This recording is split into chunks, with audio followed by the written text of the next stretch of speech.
Bearcat Bounce Podcast, back at it again. Happy Monday night.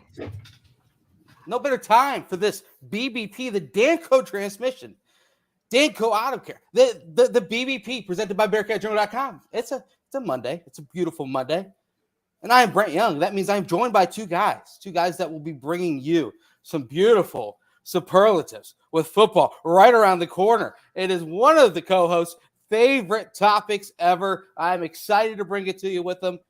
That means it's no further time, no later than to bring in my two guys, sidekicks, partners, Mr. Aaron Smith and Chad Brennan. Gentlemen, how are we? Delightful. It's Kelsey's birthday. She's been a pain in the ass all day, so that's great. Okay. Really excited about that. How'd the party go on Saturday? That's what everyone's really wondering. Party was outstanding. Chelsea and Stu came over, hung out for a little bit. There we go. Stu participated in the taco bar. Oh, yeah, it was great times. Weather was hot, but it wasn't. We had some shade. It wasn't terrible. Yeah, not too bad. No, it was very pleasant. Little carne asada, little carne asada, loco. little chicken, little shrimp. Ooh. Some Brussels sprout tacos for the vegetarians in the crowd. Wow. I diversified. I mixed it up. That's pretty impressive. Yes. Yeah. Very good spelling of Kelsey. That is perfect. That's incorrect, but yeah, pretty close. Pretty close. Aaron. It's on brand. It's incorrect, and it's absolutely on brand. So on brand. Looks great. Aaron, my man, how are we? A little frustrated with this whole half a tree down in my front yard situation. If you listen to the nightcap last night, and like there was a storm that rolled through on Friday, whatever day, I don't know. Half a tree came down. It's laying on top of wires. We've had AEP come out. We have had Spectrum come out. Turns out that it is telecommunications lines, which apparently people still use telephones in their homes that aren't cellular. And they gave us August 2nd as the date that they would be out to clear the tree from the lines. Well, no big deal. So next week on the BBP, we'll give them some live shots of that one. The second, we'll see. I'm going to call them every single day until somebody shows up. That's Tuesday. That's the PTP. You can give a live from the takedown of the tree. There we go. That tree better damn well be gone, but well before next Tuesday. There we go. Landline. You don't have a landline in your house? Little star 67. Little throwback to the. I mean, I'm sure if you plug into the jack, you can probably dial 911. But no, I can't say we do have a landline. Fair enough. But there's nothing worse than playing online video games back in the day, and you'd hear the phone ring, and then you'd just be like, no, Mom and Dad, do not answer that phone. Do not answer that. They answer the phone, kicked off the internet immediately. Just the absolute worst. Chaos. No, it wasn't video games. It was the AOL chat rooms. Right. Both. Get that little ding, chicka, ding, ding, whatever it is. But, that will dial up. I'm in the middle of an instant message conversation on AIM. Come on. Mom and Dad, don't answer the phone. No. They answer it. It's the worst. Absolute worst. But, hey, you know what? Here we are, guys. Little Danco transmission. Shout out to them. Our man, Danco Joe. Mentioned the BBP. Mentioned Chad. Mentioned Aaron. Mentioned Camp Higher Ground to old Danco Joe. Get 10% off the next service. Maybe a little $10 off your next oil change. Whatever it is, go to Danco Joe. Tell them BBP and BCJ sent you guys. But aside from that, it's a good little segue to what we have coming up in less than 2 weeks, guys. Chad and Aaron, you guys have kind of alluded to it on your numerous little ways of coming here on the video screen. But we are inching closer and closer to football season amid all the conference realignment and amid all the big money being floated around here and there and 18 different infractions being put on the old Tennessee volunteer program. But that's something that I'm sure Dave will dive into further on Wednesday night. But, guys, we got to talk a little bit of superlatives, little team superlatives, just kind of opening up the gate to what we all three of us think heading into camp season. And Chad, as you'll be boots on the ground every single day there at Camp Higher Ground, for the most part, I imagine you're going to try and make everyone. Every day I'm allowed there, I'll be there. There we go. as has been the case for a long time now. Boots on the ground, baby. So that means that there's going to be a lot of things that change from now until probably this time in 2 weeks, just from the initial first looks at what this team looks like following off-season workouts and now back onto the field practicing. But guys, the excitement's brewing, and there's no doubt there's going to be plenty of questions heading into what is going to be happening in less than 2 weeks from now at Camp Higher Ground. We're going to go on the offensive side of things for the most part, and I think clearly the most glaring question mark and is the same thing that it was heading into spring football, and that is the quarterback position. But Chad and Aaron, I know you guys both like to dissect further things beyond that. So what is the one offensive side storyline that you guys are keeping the closest eye on as it heads into Camp Higher Ground and fall camp leading into the season? I would say the biggest offensive storyline that I'm keeping an eye on outside of the obvious, which is quarterback. The answer is the obvious. It's so obvious that like you almost just don't even have to answer. I'm tired of talking about it, right? Like right? I don't want to talk about it. Right. That's all like it's gonna be the topic of conversation for a month. Every day. And Luke Fickell ain't naming the starting quarterback. Like not before game time. He absolutely has to. Will be when it's named. Now I don't think we'll know until close attention. If you pay close attention, you'll probably get some hints. Right. Being that we're there every day, we're going to be able to track the trends and be talking to everybody. But in reality, I don't think you're going to see a quarterback named until the ball is in the air or like what generally happens. Like 10 minutes into the pregame show, half an hour before kickoff, Dan Ward will drop who the starting quarterback is. And then you'll probably tweet it out, and before you know it, it'll be Arkansas scrambling on their sideline, trying to say, "Hey guys, we're going with game plan B that we." Brendel tweeted the quarterback. Brendel tweeted the quarterback. The news is out. That crazy man that we all follow, he finally said it. We know who's that quarterback, but no, yeah, it obviously yes, it is the biggest storyline. Something that coming out of spring practice, I don't think there was a definite deciding winner coming out of it. Aaron and I were there for the spring game, and I thought Evan Prater put on a heck of a show there. Chad, you were there for pretty much every single other spring practice, and it was a back and forth battle between the two of them, and it's going to probably surely be the same thing heading into fall camp. And I bring up one question though, Chad, because you were there obviously back in 2018 as well, when it was Desmond Ridder showing what he was capable of with the staff and whatnot during those fall camp practices. What kind of a feel was it then between him and Hayden Moore to what you see right now? Obviously different in the sense of Hayden Moore was a senior, kind of a known commodity. A bunch of games, had one of the best passing game in program history, like against Memphis. Yeah, that was I don't know yet because camp's not here. So, but going into that camp, I think there was a belief that if Des had a chance to take over the job, but it probably was going to be gradual, and that Hayden Moore was. Here's where the similarities. This is where there's a parallel, at least. The belief was Hayden Moore was the veteran, and Hayden Moore was going to take him into battle at UCLA, right? And then the chips would kind of fall where they may from there. Right. Those chips just got played really fast. They were all in on Desmond Ridder very quickly into that UCLA game. But the third series? So, and they say that the plan was to always play Des in that third series and then rotate, but Des came in and never left. Right. I don't know that we're at that point with this situation because I think it's legitimately even. I think somebody needs to grab the bull by the horns when we get out to higher ground and say, this is my job.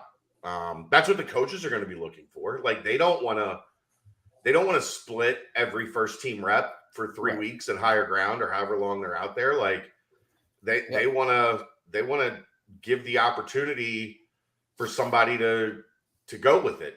And it's going to be interesting to see if either of these guys is ready to separate themselves, because we didn't see that in the spring. We saw two guys that were pretty evenly matched. So that part's going to be the most interesting, the most talked about, the most followed, the most discussed in every post-game or post-practice thread, in every practice notes article. If you're new here, if you're on the fence about Bearcat Journal, I'm at practice every day.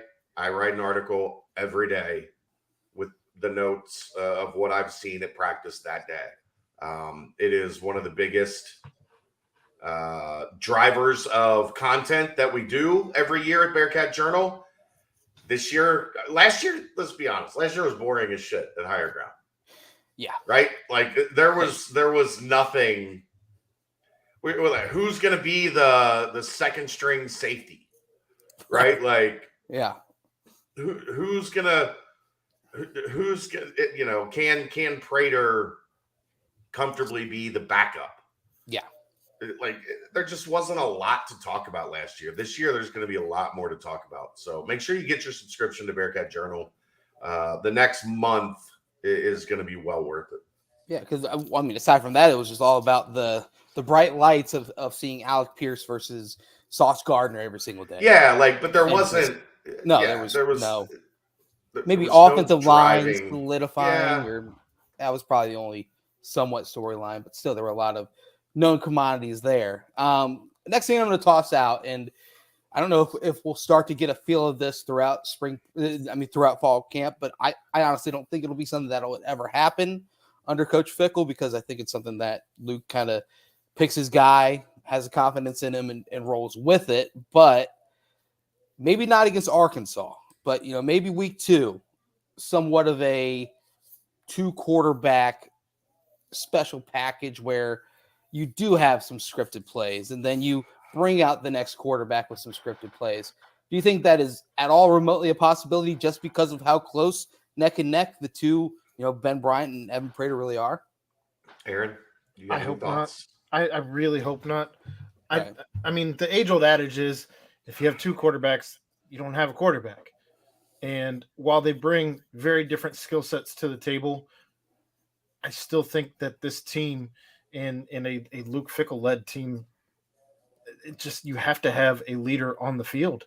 And if you don't have one of these guys emerging to the top, and you're splitting drives, or even not even splitting, but going 70-30 or something along that line, it just makes for very strange dynamic for your team and also in the locker room. Right. What I will say is the plan was to split reps in 2018. That was the plan with Desmond Ridder and Hayden Moore. It just so happened that the Dez just took it and ran with it. So I don't know. Like I don't know exactly how they're going to play this. And remember, we've got Gino now, so we've got a new offensive coordinator. Right. A new voice at the top of that room. We don't know what his preference there is. We don't know which way, he leans, because he recruited both of these guys. I still, and this is just personal opinion, I have a hard time going away from the belief that first snap, it's going to be Ben Bryant. Right. You're going into a tough SEC environment against a solid top 25 level SEC opponent, a team that some think can be a factor in the SEC West this year with a really, really good quarterback. Right. I don't know that that's a time that you get a kid his first start. Right. And like with UCLA, like that team wasn't good. No. They just hopped on the truck's back and he drugged them to victory, but that wasn't a good UCLA team. This is a good Arkansas team. It was also a UC team coming off of a 4-8 season, back A to back. disaster of a season. 4-8 season. Yeah, disaster, for lack of a better words. And around the country, everyone was just talking about Hayden Moore at quarterback. And then the inner circle was talking about, Well, we knew, like, if you were a Bearcat right. Journal member, you knew that it was likely Dez was gonna be a factor. We just didn't know that it was going to be 3 drives into the season. He was going to, start his path to third most winningest quarterback in the history of college football. Greatness is what that's called. His path to greatness. If Dave could have cemented his legacy, if on that fateful night in August after the UCLA game, when he was very intoxicated on Dave After Dark, that's also the infamous Dan Horde in his car with his son, and Dave dropped an F-bomb. Right. If he would have, dropped, we just witnessed the beginning of the rise of the greatest quarterback in Cincinnati football history. And then he could have been, canonized. That's Nostradamus right there. It's the BCJ Nostradamus. But no, I mean, Dave Stradamus. He prefers that. Well, Dave Stradamus. Okay, fair. I'm sure he had some glowing things to say about the truck, which is pretty much true because the truck ended up having a good career here. Oh, Dave is on one right now. Right now. Is he? Yeah. Oh yeah. Okay. Yeah. I love it. On the Twitter, he is. Have you seen him, Aaron? Yes. No, what is he just blasting out some so John Wilner is back on his like Pac-12 propaganda. And Dave is. Are we ready? Are we really ready for this conversation right now? Like, because maybe we'll save it for a little bit. Save it for a little bit. Let's get through what we're going through, and then if we do have time for conference realignment discussion, Christ Almighty. Well, yeah, no, it's not really conference realignment discussion. It's just Dave. I mean, we're not doing this yet. Well, we'll get there. Oh man, I can't wait. I'm literally just gonna pass the mic to Aaron and let you just blast off. But no, it's obviously that is the topic at hand, and I feel like Aaron, like you've been saying for a while, for some reason the Pac-12 just has all these apologists on their side that will not get off their side. I saw too many tweets about how the top 3 Pac-12 schools had more of a viewership than the top Big 12 holdover. I don't know. The whole thing is just wishy-washy, and I can't wait to hand you the mic and let you deal with it. So next, though, I'm going to say, so obviously we're going to cut the quarterback talk there because we could go on and on about how much we like both of them, but truth is we won't have any answers until Chad is able to see Campfire Ground practice and we're able to get closer and closer to kickoff and probably not know who's going to be under center or in the shotgun until about an hour before, 30 minutes before kickoff. So we'll move on. My biggest storyline outside of the obvious was Let It Fly Season 2. Let's get it, baby. That was an exciting video I saw from what old Josh Wiley was on there. And those eight simple words got me a little excited. And I'll tell you what, that Let It Fly is a fantastic thing to watch as Campfire Ground unfolds. And leading up to that first game is a spectacular production and one I can't wait to come back. So Season 2 is back, and I cannot wait. Big shout out to the entire video crew and everyone that puts that together. Can't wait. So other than that, probably running back. Aaron, I'm going to pass to you again. I want to hear your thoughts. Let's go ahead and just start with, rushing attempts at the running back position. This doesn't necessarily mean they're going to have the most rushing yardage or doesn't necessarily mean they're going to have the most rushing touchdowns, but the player that you think is going to tote the rock the most this upcoming season. Well, we know it's not going to be Ethan Wright. Yeah. As his position has changed, as we talked about. It feels like we talked about that for 2 years. I mean, you say it enough in Luke Fickell's case, eventually it's going to happen. Perfect. But as far as who carries it the most times, while I would love it to be Charles McClelland, I would love that to be a thing and have him go out, in what should be his final year at Cincinnati. I would love that to be a thing. I am not trustworthy in his body to take that type of a bruising. And I don't know that he brings more to the table than Corey Kiner. Right. I think Corey Kiner is probably the no-brainer coming from LSU, as long as he's right from whatever dinged up things that he had going on that was alluded to in previous renditions of this podcast by the guy who trains him, by the way. I feel like as long as everything's 100%, I don't see a reason why Corey Kiner should not be ready for taking that position and running with it. He's back home. They brought him in for a reason. Yep. And I think that there is going to be every opportunity for Corey Kiner to earn that starting spot and never look back. Okay. I've got another interesting comparison. We talked a little bit about the quarterback, 1A and 1B back in 2018. I'm going to bring back the 2017 Cincinnati Bearcat team. And Chad, I want to know how you feel about similarities just at running back. And obviously it's two completely different circumstances, but you're talking about a running back room that had, Mike Boone on the team. You had Jared Dokes. Mike Boone. Mike Boone. Mike Boone Did not carry the ball at UC. Hey, buddy. Hey, buddy. Can I get the ball?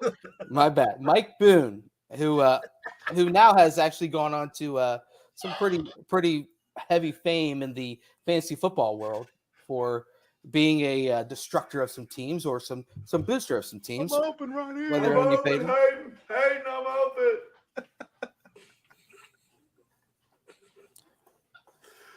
We're not done being children. Mike Boone is gone. Mike Boone was at running back. I was here in 2017, Brad. Yeah, he was. You're so mad. Mike. You're so mad right now. Mike Boone. Oh, my cheeks hurt. Mike Boone actually led the team in carries with 110. Jared Dokes led the team in rushing with 513 yards in only 9 games. Do you feel some sort of obviously Mike Boone was a pro, obviously pro potential in him, a player that obviously had some electricity in his running game, but it was a new name like Jared Dokes that was able to lead the team in rushing yardage in those 9 games before getting injured. And then of course, Mike Warren came on late in the season. Is that something that you could maybe sense with this team where it might be, Ryan Montgomery leading the team in rushing attempts, and then you have a player like a Corey Kiner coming in leading the team in rushing yardage, and then a third player, whether it be a Chuck or even a Miles Montgomery, who starts to shine later in the season, but enough to give the ball around and have each one of them really have their stamp on the season? Or do you think it's going to be they find their starter and they kind of roll with him and ride him for a multitude of carries, kind of like the truck years, if you will? I think it's going to all depend on, one, Corey Kiner's health, because he was dinged up last year at LSU. He was dinged up at spring practice for LSU. Right. He's been dinged up a little bit since he got here.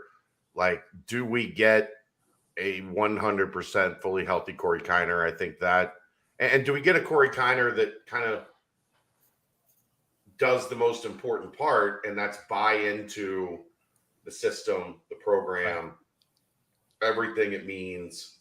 If he does that, and he's the type of running back we think he is, I think it will be hard not to see him push himself into a prominent role. Right. I know the staff loves Ryan Montgomery. I know, obviously Chuck has been through a lot. But there was a couple times this spring where, like, you saw him put his foot in the ground, make a cut and go, or like you saw him hit the jets a little bit, and you're like, oh, okay. And we all know I'm a Miles Montgomery guy. Like, right. Listen to how Brady talked about Miles Montgomery a couple weeks ago. Listen to how when we had the boys, the rest of the staff too. Yeah. Like, that's a dude I know in that locker room that they absolutely love. And when I've seen him there have been times where he's gotten the ball and looked to me like, oh man, that's what NFL talent looks like running the ball. Now it's just been in practice. It hasn't he hasn't had a chance to translate it into games. Mm-hmm. But if Kiner stays healthy, I think you'll probably see him lead in all the major statistical categories. But much like pass catching, which Aaron and I talked about so eloquently on the nightcap last night, it very easily could be spread around. I mean, gosh, you look at 4 options in the backfield that we just talked about, 6 options, 7 options at wide receiver that we've talked about, 3 options at tight end that we've talked about. Mm-hmm. That's not even counting, the secret stuff that I saw in the spring where they were putting Metz in the backfield, trying to get him some touches on the goal line. Right. Yep. Kidding.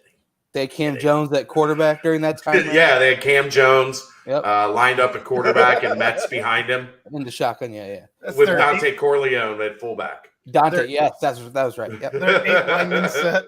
Yeah. Well, just kidding, guys. Just seeing if you're paying attention. Just kidding. But there's a good chance it gets spread around. But I think Kiner has the most natural God-given ability in that group. So I would pick him to lead in those categories, especially without like touchdowns. Maybe would be different if there was like a thumper. Yeah. Right. Like a guy you bring in on those 3rd and goal from the 1 yard line situations that could gobble up some touchdowns. I don't know that Corey is probably that guy. Yeah. So I don't know who's going to steal the touchdowns from him if he's the guy that's getting the bulk of the carries and the guy that's being used in the short yardage situations. So I would go Kiner. He's got to prove he can stay on the field and he's got to win the job. But I think if those 2 things happen at camp, that'll be the guy. First off, I can't believe I said Mike Bone. Second off, us either. Us either. That's why, look, man, I know you get mad at you when we laugh at that stuff, but man. I mean, you fucked up. I did. But remember back in 2017, Mike Bone playing running back? Me either. I mean, I know it's Boone too. I know you know.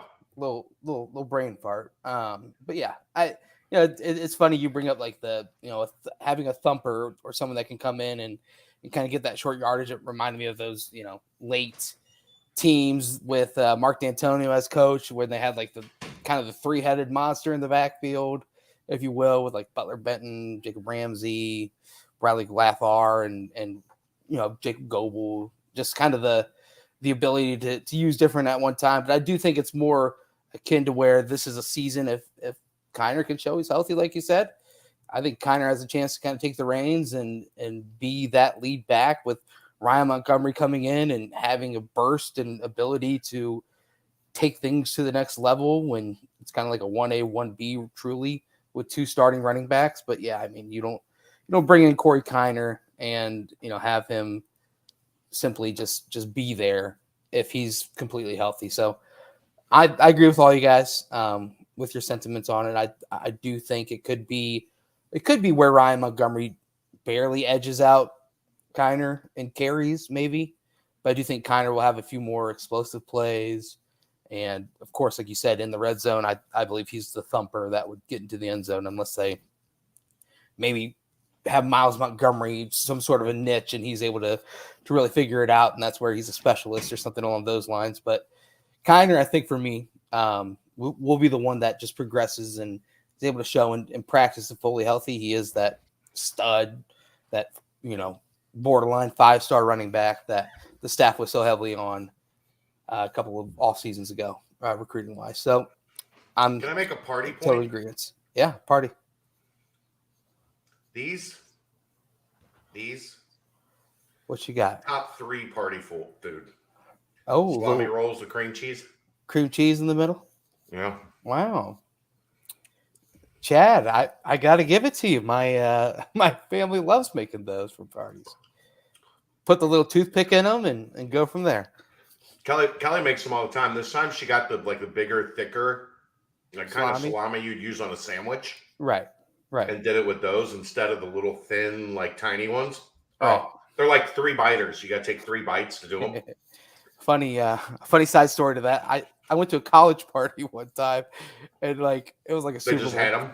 It was a Super Bowl party, and I brought them, and everyone was. So now it's just on the butt of a joke a lot of the time. It's like, Brennan, are you gonna bring your salami rolls again?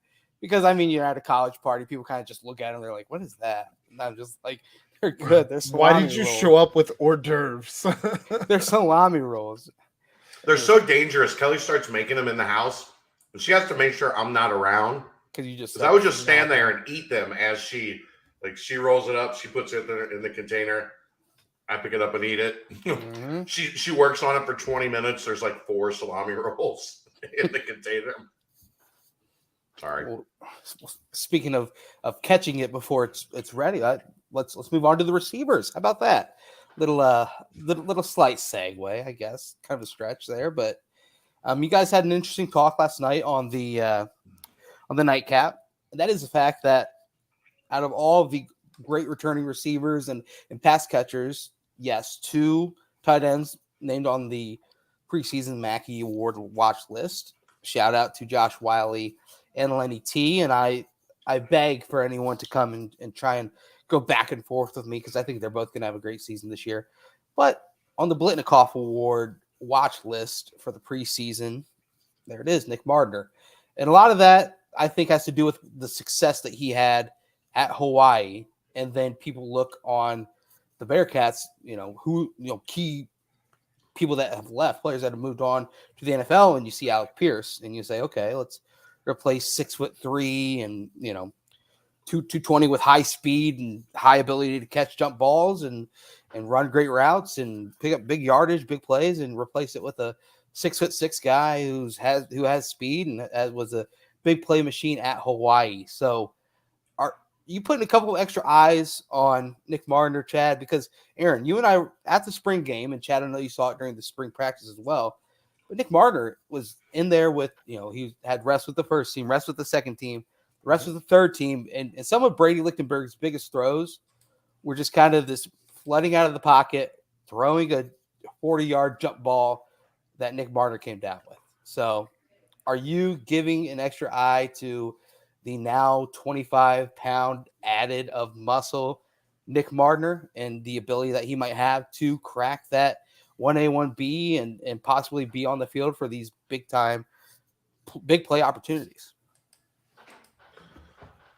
I think he's going to be a huge weapon. Don't get me wrong. Right. Literally and figuratively. Right. It's like we talked about last night.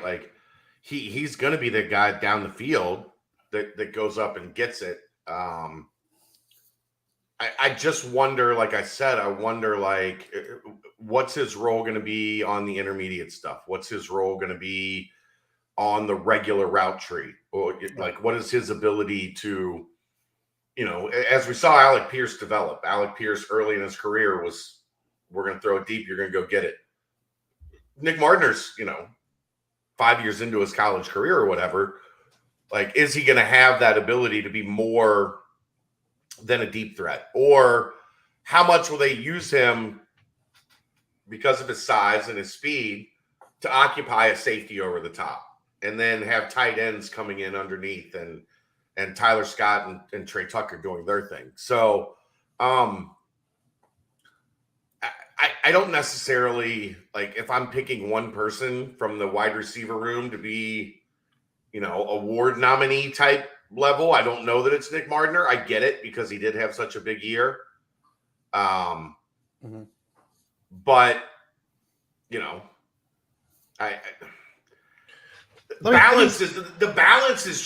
balance throws everything off because there's so many good guys right at each level of the offense. Yeah.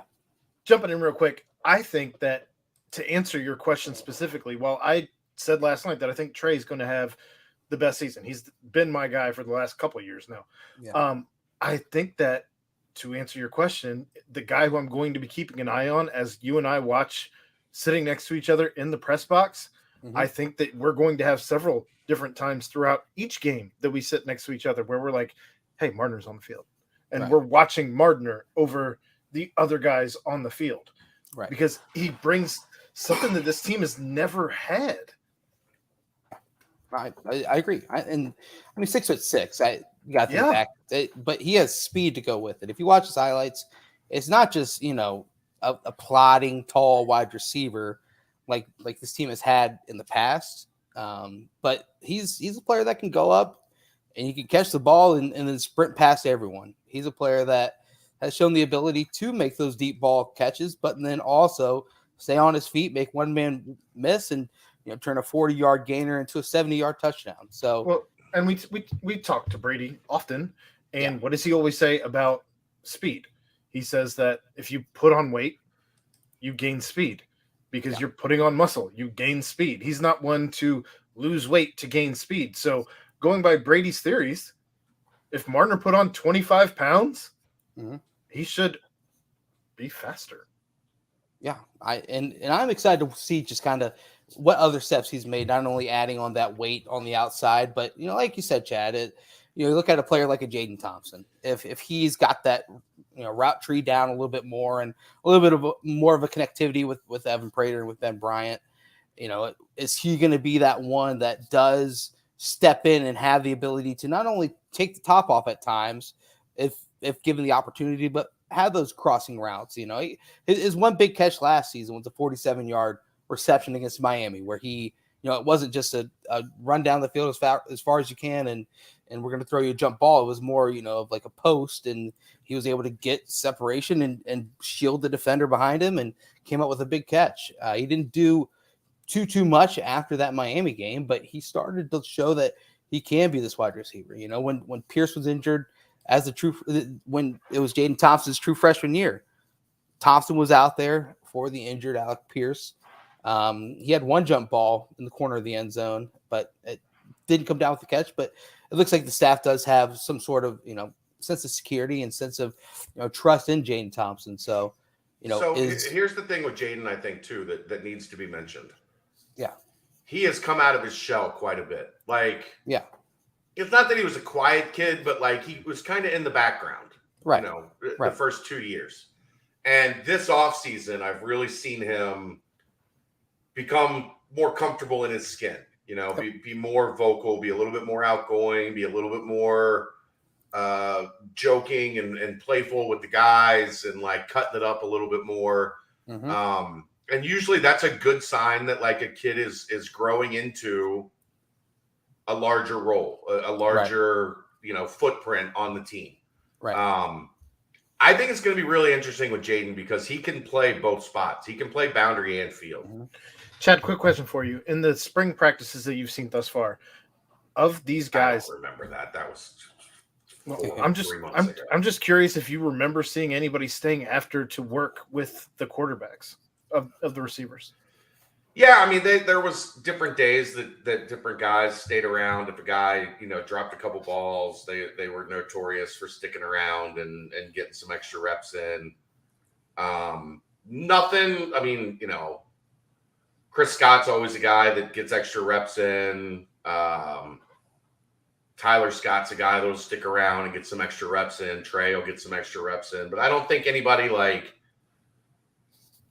stood out. Did extra, right? Because that's a group that pretty much all likes to get on the jugs or get back out. If there's a couple things that needed worked on that day that maybe didn't go as planned, that they'll get back out there with the quarterback afterwards and, get 15, 20 more routes in. They're all pretty good about that. So I don't know that anybody really differentiated, but not in that nobody did it. It's just that those guys were all pretty good about getting some extra work in and trying to they understand, man. This is a lot of these guys, and we're gonna see this at camp a lot, I think, man. Yep. A lot of these guys have been waiting, Aaron. They've been waiting behind these veteran dudes that are now gone, and there are paths to playing time that are now open that were not open in the past. Like Alec Pierce generally wasn't really coming off the field. To talk deep, Sauce and Kobe weren't coming off the field.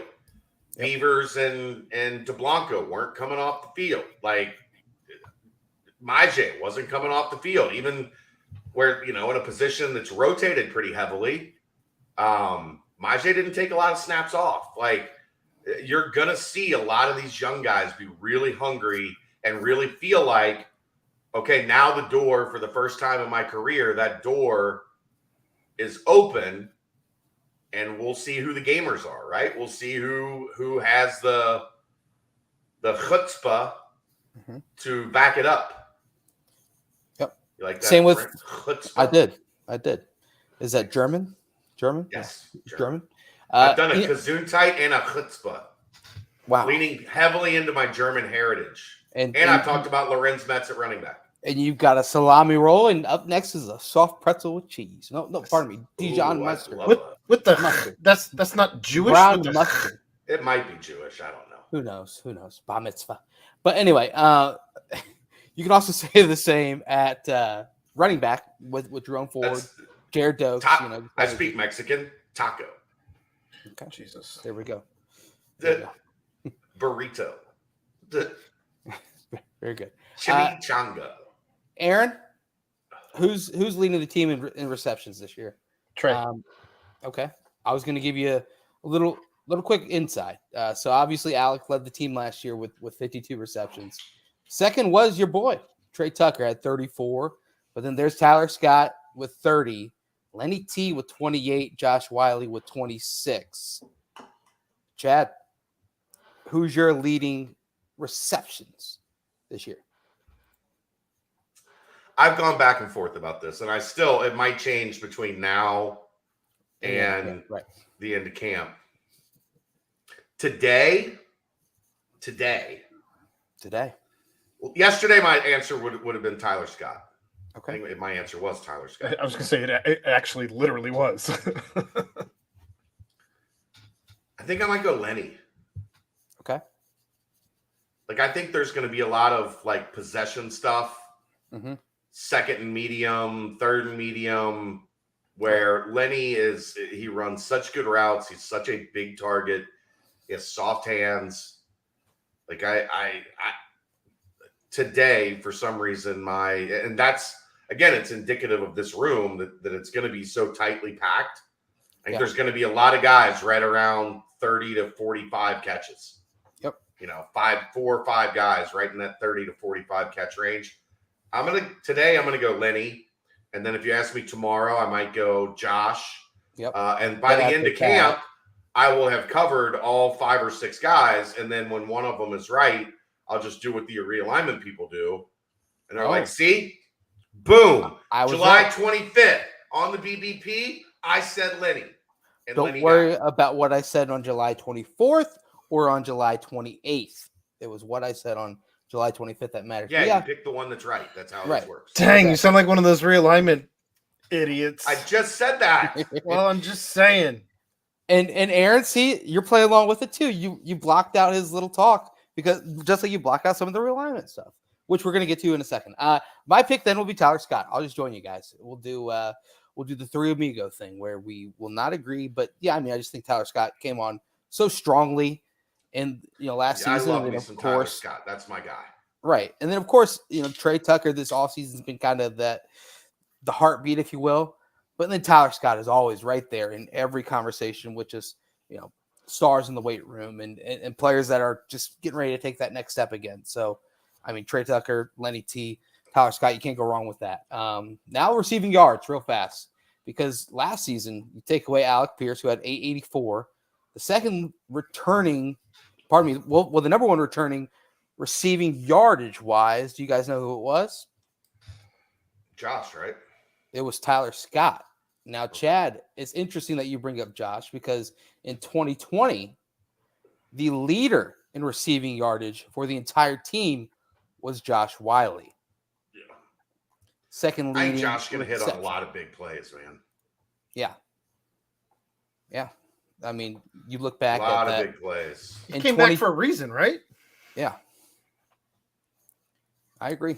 But I'm still going to go Tyler Scott for my answer. I'll go Martner here. You go Martner? I think Yardage wise? Martner's going to be the splash, right? Like Martner's going to be the home run hitter. Go up and get it. I'll go Martner in yards because I think, like, if you look at his yards per catch average, yards, that's almost 20, significant. 20, almost just under 20. Yeah, so, last season it was 19.8. I was going to go 19.6. Wow, that is as just under 20 as you can almost get. Pretty darn close. 19.9. Very close. Very, very close. Yes, that's correct. Good job. Aaron, are you going Trey? Public school, Northern Kentucky education.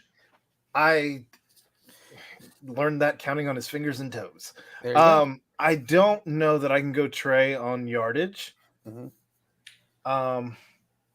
I think some of his stuff is going to be runs, right? Like those jet sweeps are considered. Yes. Some of them are considered runs. Yeah, the one where he's running right in front, there's a little pop pass. Yeah. Well, that's a pass. That's why it's called a pop pass. Oh, I thought you meant, but still just short yardage type, passes like that, if you will. Because if it was a run, we'd be calling it a run. All right. Anyway, go ahead, Aaron. Things have been off the rails about 17 times already.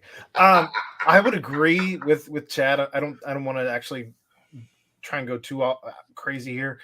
I think it's going to be Nick Martner also, and I think there's too many tangibles, not intangibles with this guy, but actual tangibles that are going to get him there. He's 6'6", he's fast, he has good hands, and he's done it before. Right. Yards per catch. I had Nick Martner. I'm sure we all do in yards per catch. But next is receiving touchdowns. I'm going Josh Wiley on receiving touchdowns.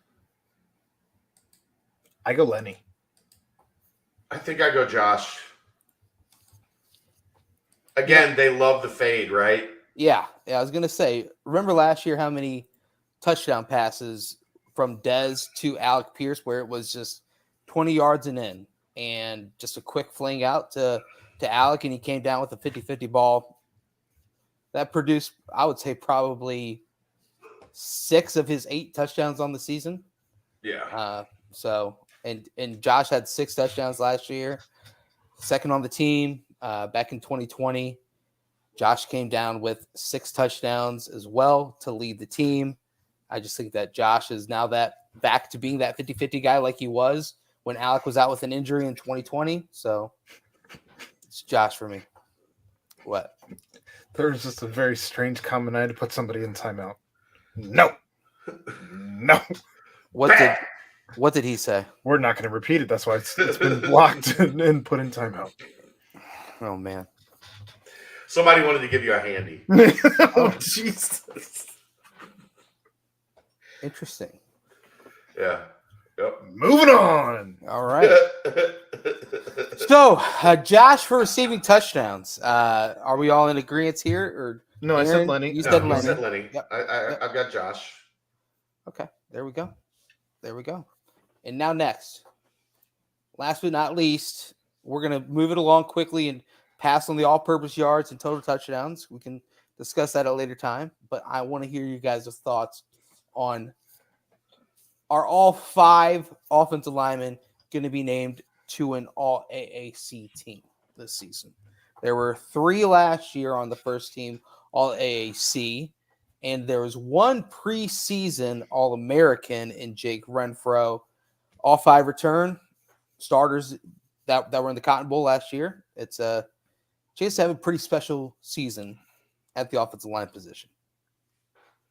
No. Chad, I don't want to steal your thunder, Chad. I'll let you go first. No, I don't think they're all 5 be all conference. I mean, that would be, I don't want to say unprecedented because I don't know, it might have happened somewhere. I mean, first team, second team, or third team. I know. Spread it out, yeah. But throughout the whole conference, you're talking 15 guys, and Cincinnati's going to have 5 of the 15. And plus injuries. Right. Somebody's going to get dinged up. I'm not going to go there. Okay. I think they will be very good along the offensive line, but I don't know that you have 5 all-conference guys. Okay. I'll go out on a limb and say that we don't even know who the starting 5 are going to be come week 1. Okay. Camp's going to be interesting, man. Interesting. That's going to be one. So remember, this is what we talked about coming out of spring. Yeah. That was the first 15 practices that Cummings had to assess and evaluate. Right. And I don't know, like, is it probably going to be like running back? I think that's the leader in the clubhouse, right? That you run it back with, Tunstall, Cooper, Renfro, Metz, O'Quinn, right, from left to right. But I'm real interested to see that first week of camp, if Cummings hasn't conjured something a little different up. Do I think it involves moving Renfro? No. I think you have a potential All-American at center. Yep. You don't move him to guard just to move him to guard. Like, right. I don't think that's the case. But I think it is like Metz getting a longer look at tackle in camp, I think is possible. I think I think O'Quinn has been really good at right tackle, but I think naturally he's more of a guard. Yep. Like, do you try to get him, like, the combination of Renfro and O'Quinn next to each other for the run game, like running inside? We know they like to run inside. Could be devastating. So I'm just, like I said, I think more likely than not, we see what we saw in the Cotton Bowl as far as who the five guys are across the line. But I just want to put it into the universe. I don't think it's out of the question that we see Cummings take what he saw in the spring and maybe tinker with a couple different looks as camp gets started. Yeah. And to see how they like it. I mean, you can think back, the game that Dez really took off in 2020 was at SMU. That was also the first career start for Jake Renfro at center and first career start for Dylan O'Quinn at right guard. So left guard. That's right. Left guard. Oh, left. Yeah. Because they had taken Cooper's spot. Yep. But Tunstall's obviously gotten a ton of talk from Brady and the strength staff over the offseason. I think Tunstall was excellent in spring. Yeah.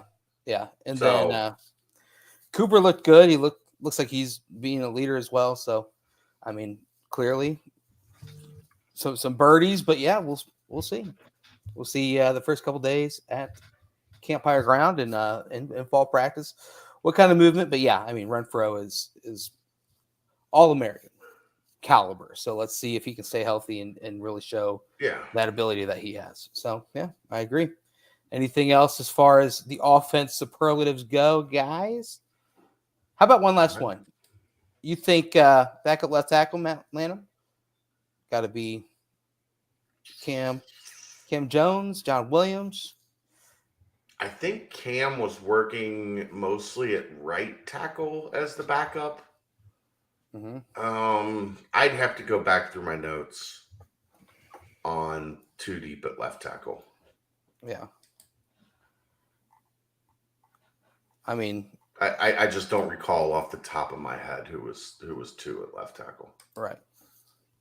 And that kind of tells you how much of a step Tunstall has taken as well. Oh yeah. Big time step. Real quick, rapid fire. More passing yards or rushing yards this season? That's a good question. I think you have too many weapons on offense in the pass game to not have more yards passing. Yeah, I think here's the other thing I'll say, and that's pretty much in agreement with you, Aaron. Who's the home run hitter? That was my next point. Yep. At running back. Like, who's the guy that's going to smash those 50, 60-yard runs to keep up with what you're seeing from the offense on some of the big plays? Unless it's I mean, maybe it could be. And you can say Mike Warren did that, but it was after 20 carries, Then he would hit Mike was gut punch, and then, all of a sudden, boom, he's in the open field. Right. So yeah, I would go passing. Yeah, I agree. For kind of piggybacking off what both of you guys said, there's no Jerome Ford in that backfield anymore. So I mean, Ryan Montgomery had that one long run against at South Florida last year, so he's got that in him, but he doesn't really have that big time breakaway speed. So, like I said, no Jerome Ford in that backfield, and it took a lot of carries for the offense to have more rushing yards than passing yards 3 seasons ago. So we'll see, but yeah, that's the offense superlatives leading into camp. Defense next week, but right now is that time. Yeah, we kind of already touched on that a little bit. Chad has to go back on his notes and take a look, but yeah, I mean, I don't know. I think there's a lot of flexibility in that little in the backup as far as the offensive line goes. John Williams, knocking down to guard or out at tackle as well. So we'll see. We'll timestamp there with the offense look heading into camp. But aside from that, we got to dive in real fast with realignment.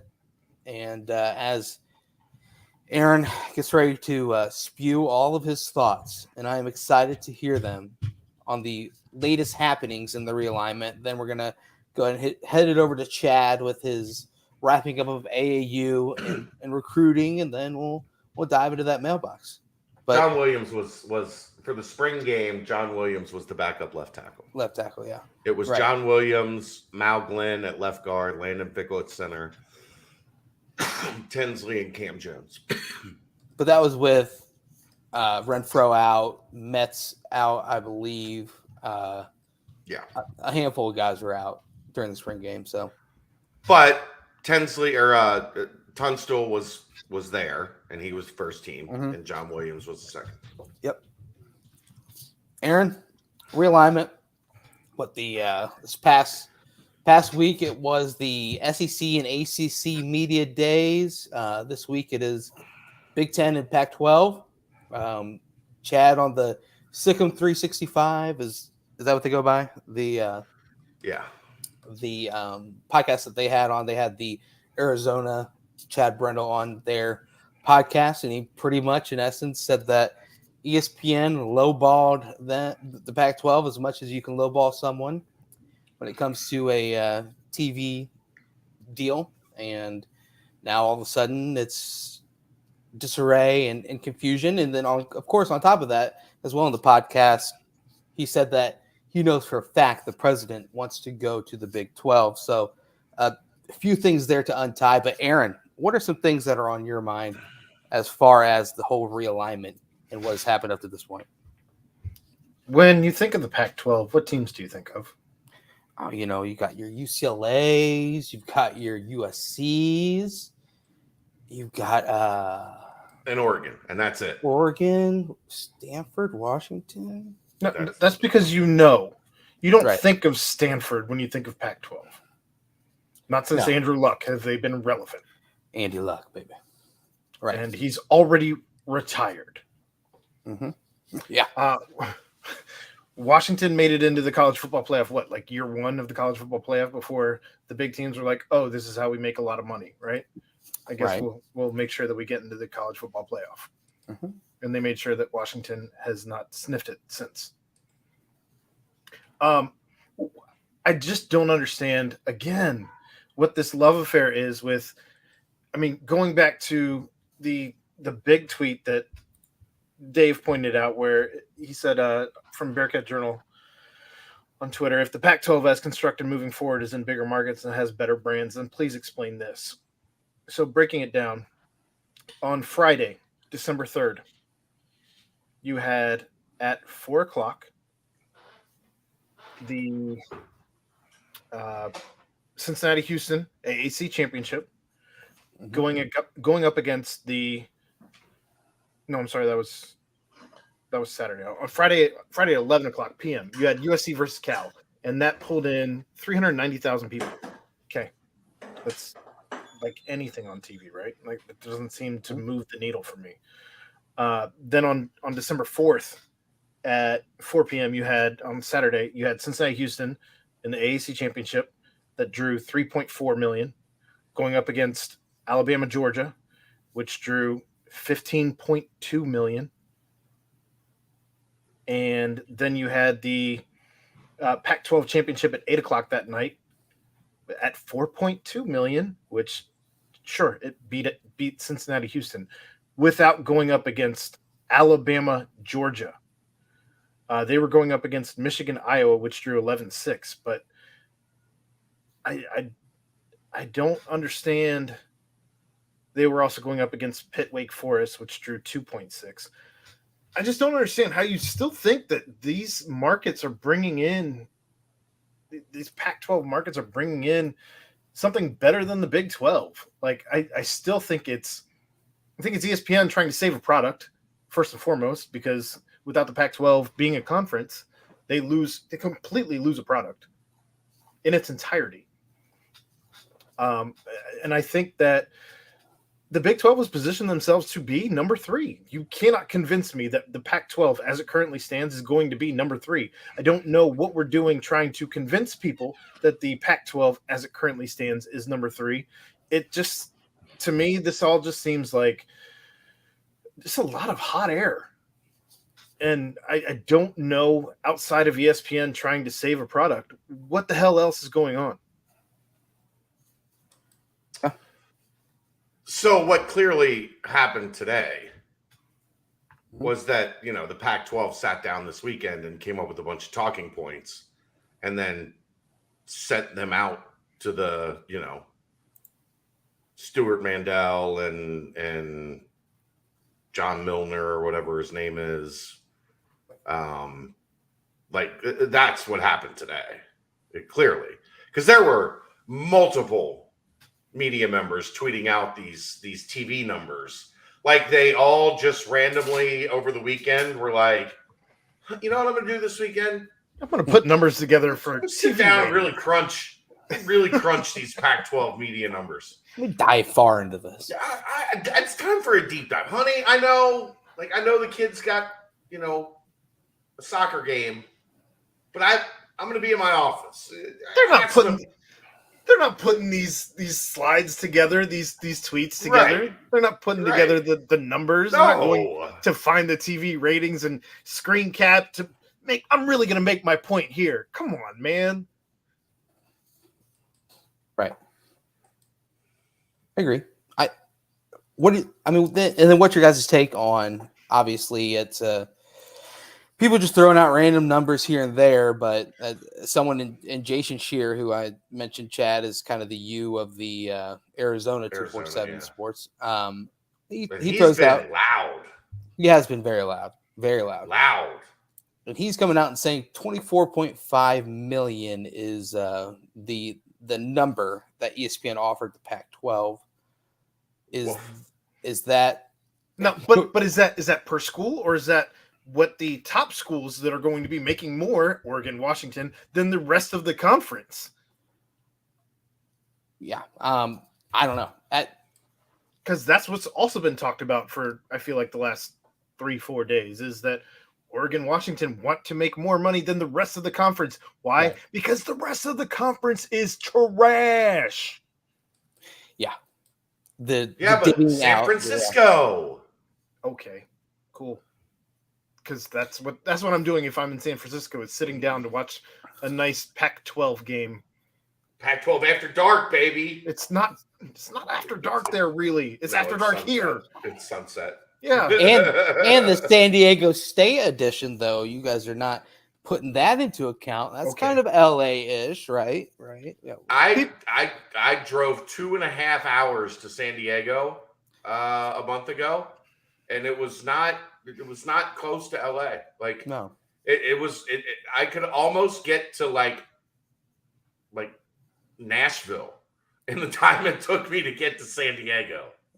Not quite as close as the map shows, right? But it's and then you hear the constant mention of that 10:30 p.m. time slot for. Give me a break.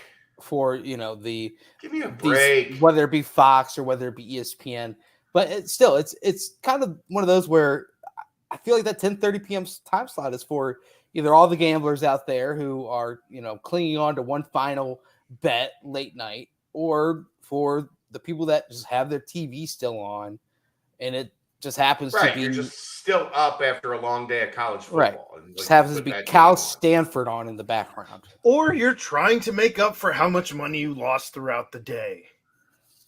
Yeah, you talk about that a lot. I just said that. But it is a thing. No, but I mean, Aaron brings it up. Yeah, you both bring it up quite a lot. You're trying to catch up. Well, because I personally have done it. And it's not fun because then you got to wait for the Hawaii game that's on afterwards. And then you got to hope somehow, then you're really digging. Then you're really trying to dig out of the hole. Got to cheer on your Rainbow Warriors and Nick Martiner and now the ghost of Nick Martiner out there. So I don't know. I hope last year you were betting against Hawaii. No, a lot of times you think home field advantage is going to help the Rainbow Warriors. It's no, a lot of weird. They don't have a home field right now out there in Hawaii. Aren't they stadiumless? I meant just like island, I guess. Island field advantage. Can we just call it that? Island advantage. Island advantage. But yeah, no, I ended up closing the books pretty early, a couple Saturdays this past year. But no, there's so many different things that people are talking about, and I still just think it's like a whole lot to do with nothing. And on the BCJ pod, I'm sure Dave, our what do we call him? The conference realignment expert. Yeah, he's the BCJ conference realignment expert.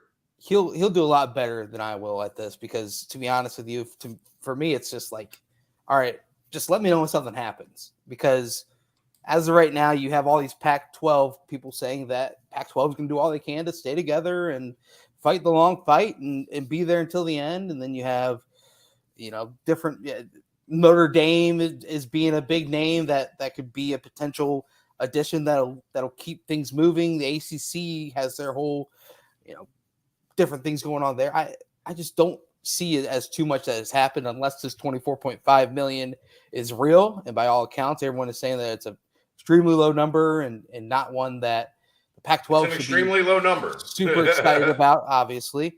So and Fox already, correct me if I'm wrong, Fox already kind of told the Pac-12 we don't want to anything to do with you as well. It just is NBC now the next person to put a bid out there. Are they going to have a game on at 10:30 p.m.? It just, the whole thing just doesn't make much sense. Why would you put out a bid for something that is not a good product? Why wouldn't you sit back and wait as somebody who's going to make a bid for them to NBC thing move? NBC's going to kill Saturday Night Live? Right. They'll put the 10:30 game on Peacock.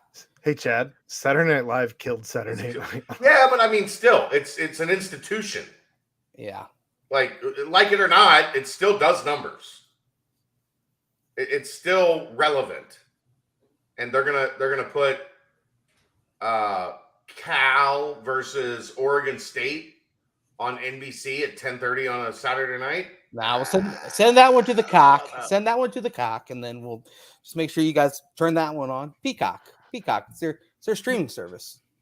Short for the Peacock. Phrasing. Peacock. You know how it is. Phrasing, Brent. Phrasing. Anyway, so send it to the Peacock. There you go, and you can watch it over there. That's better. Watch it over there. Would NBC be a potential thing for the Big 12 if they expand? The whole thing to me is just like you hear all these different talks.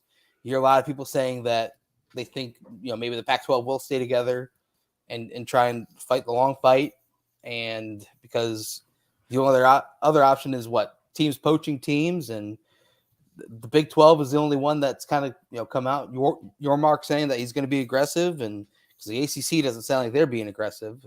So I don't know. The whole thing to me is just sit back and let me know when the true next domino does fall. And am I right with that, Aaron? I feel like you know a lot about the realignment stuff. It just no. I mean, this is what I'm just sick and tired of the people who are putting out the same stuff, like where they're just out here throwing whatever they can out there, not really saying anything of note, and the same thing. Like they're saying stuff even sometimes a couple hours later that's contradicting what they've already said, or the day after that's contradicting what they said the day before. How many times have we heard that Arizona's received or put in an application to join the Big 12? Right. Were they turned down? What happened? Did that not make news? That's crazy. I can't believe it. What? No, nothing ever happened. Stop acting like you have sources. I mean, Yeah. what, so, Stuart Mandel said that the Pac-12, in the midst of crucial TV negotiations, He's a shill. Dug through 6 seasons of TV ratings and found that the 6 remaining schools rate higher than any Big 12 holdover. Oregon fares nearly the same as USC. The 10:30 p.m. slots on ESPN are essential. Well, Again, ESPN was talking points sent to Stuart Mandel directly from the Pac-12. right. Same as John Wilner, same as everybody else today that has come out with these Pac-12, like, save the Pac-12 messages. Tonk, 8 p.m. Eastern time. Every week. Unless I'm out of town and we have to make concessions. But 8 o'clock every Monday, right here for the BBP. And you missed the timestamp, so that's $5.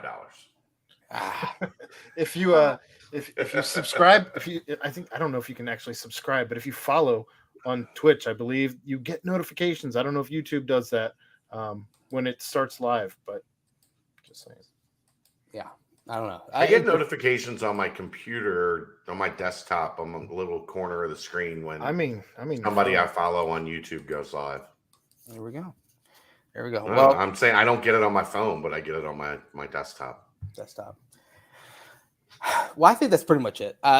People are gracing that 10:30 p.m. time slot as if they live on the West Coast. I tell you what, it's kind of the same thing with the Los Angeles Angels. They've had the best player in baseball for the past decade, and half the country doesn't even know much about Mike Trout. And it's just Tonk Stamp. Oh, Tonk Stamp. All right, are we tonk stamping this one or? Well, it's like one of my favorite tweets I've seen this summer is like you'll hear about the Angels, like Mike Trout went 3 for 4 with a home run and 4 RBIs, and Shohei Ohtani had 2 hits and pitched 7 shutout innings, struck out 13, and the Angels lost to the Tigers. The Tigers 6-4. Yeah, exactly. And no one knew about it until the next day when you randomly see it. I don't know. The 10:30 time slot is sure. Come on, I mean, nobody cares in the east of the Mississippi about that 10:30 ESPN time slot. It's like it's on because it's just still on. It's Saturday in college football. Yeah, ESPN is just still on your TV. Right, it's the only game on. You throw it on in the background, and you're either celebrating your team's recent win earlier that day, or you're licking your wounds, or you're at some bar and it's on in the background, and you glance up every once in a while, hoping that some team is upsetting Oregon, and oh, look at that, another touchdown for Tavion Thomas. And that's about it. That is what the 10:30 p.m. time slot is. And that's the only time I cared about that time slot all year last year. Was seeing Tavion just go off against Oregon. And yes. Would that be something we would miss? No, because it would potentially be something that the Big 12 would pick up, the 10:30 time slot. And you'd have Cincinnati at BYU at 10:30 p.m. kickoff. Yeah. That'd be a little fun. But anyway, it's just realignment will be around. I don't know. Do you think something happens in Pac-12 Media Days this week, or obviously that 24.5 number popped up today? I don't know if that'll pick up steam as the week progresses, and more dominoes fall heading into next week. Who knows? I don't think you're going to hear anything other than we're trying to keep the band together. Yeah. Till somebody gets a better offer and drives a dagger through our heart. Bullshit. And Mike Bone led the Bearcats in rushing back in 2017. How about that? All right, go ahead and talk stamp that one, and we're going to hop into basketball. Chat, AAU season's over. I'll give you 2 seconds for a quick tear. That was a good tear. Very good tear. It's pretty close to coming, man. Wow, that's impressive. But what? Pause. Yeah, man. But you were able to wrap things up pretty nicely down south. Yeah, I saw a couple new, new possibilities. A lot more 2024 stuff than 2023 stuff. Top name. I'll have a couple hot board articles coming here before football camp gets started. Hopefully, I started working on those today, making a couple phone calls and organizing where I think kind of things are at in my mind. I mean, it's difficult without Isaiah Collier and Arlington Page on the road, because those are clearly they're two top of the board guys. Yep. I do think it was interesting that Wes was in Iowa for a JUCO showcase for Kilgore College guard Davion Thomas to open the window. Now he's a combo guard, so that is what from what my understanding from talking to my sources, they're looking for a point guard, a guard, which is basically being called a combo guard now, but a guy that can handle some secondary ball handling responsibilities, but isn't necessarily like your point guard. Right. So they're looking for a point guard, a combo guard, or a guard, and then a big. Collier would obviously be at the top of the list at point guard, with Jizzle James probably the closest behind him. I think Davion Thomas and Trey Autry are probably right there at the combo guard position. Parker Friedrichsen. I think he's another name to keep an eye on. I'm digging on a couple more names in those two areas. The bigs, it's a little more fluid. Page, if Collier picks elsewhere, does Page pick elsewhere? Where does that stand in terms of them going to the same school? Xavier Booker put Cincinnati in his top 10 today. Top 10. No Duke, no Kentucky. Do I think it's likely? No. Like I've been pretty clear about that, but I've also been pretty clear on the fact that the kid keeps answering the phone. Right. And the kid keeps building a relationship with the staff. And as long as that keeps happening, you keep recruiting him.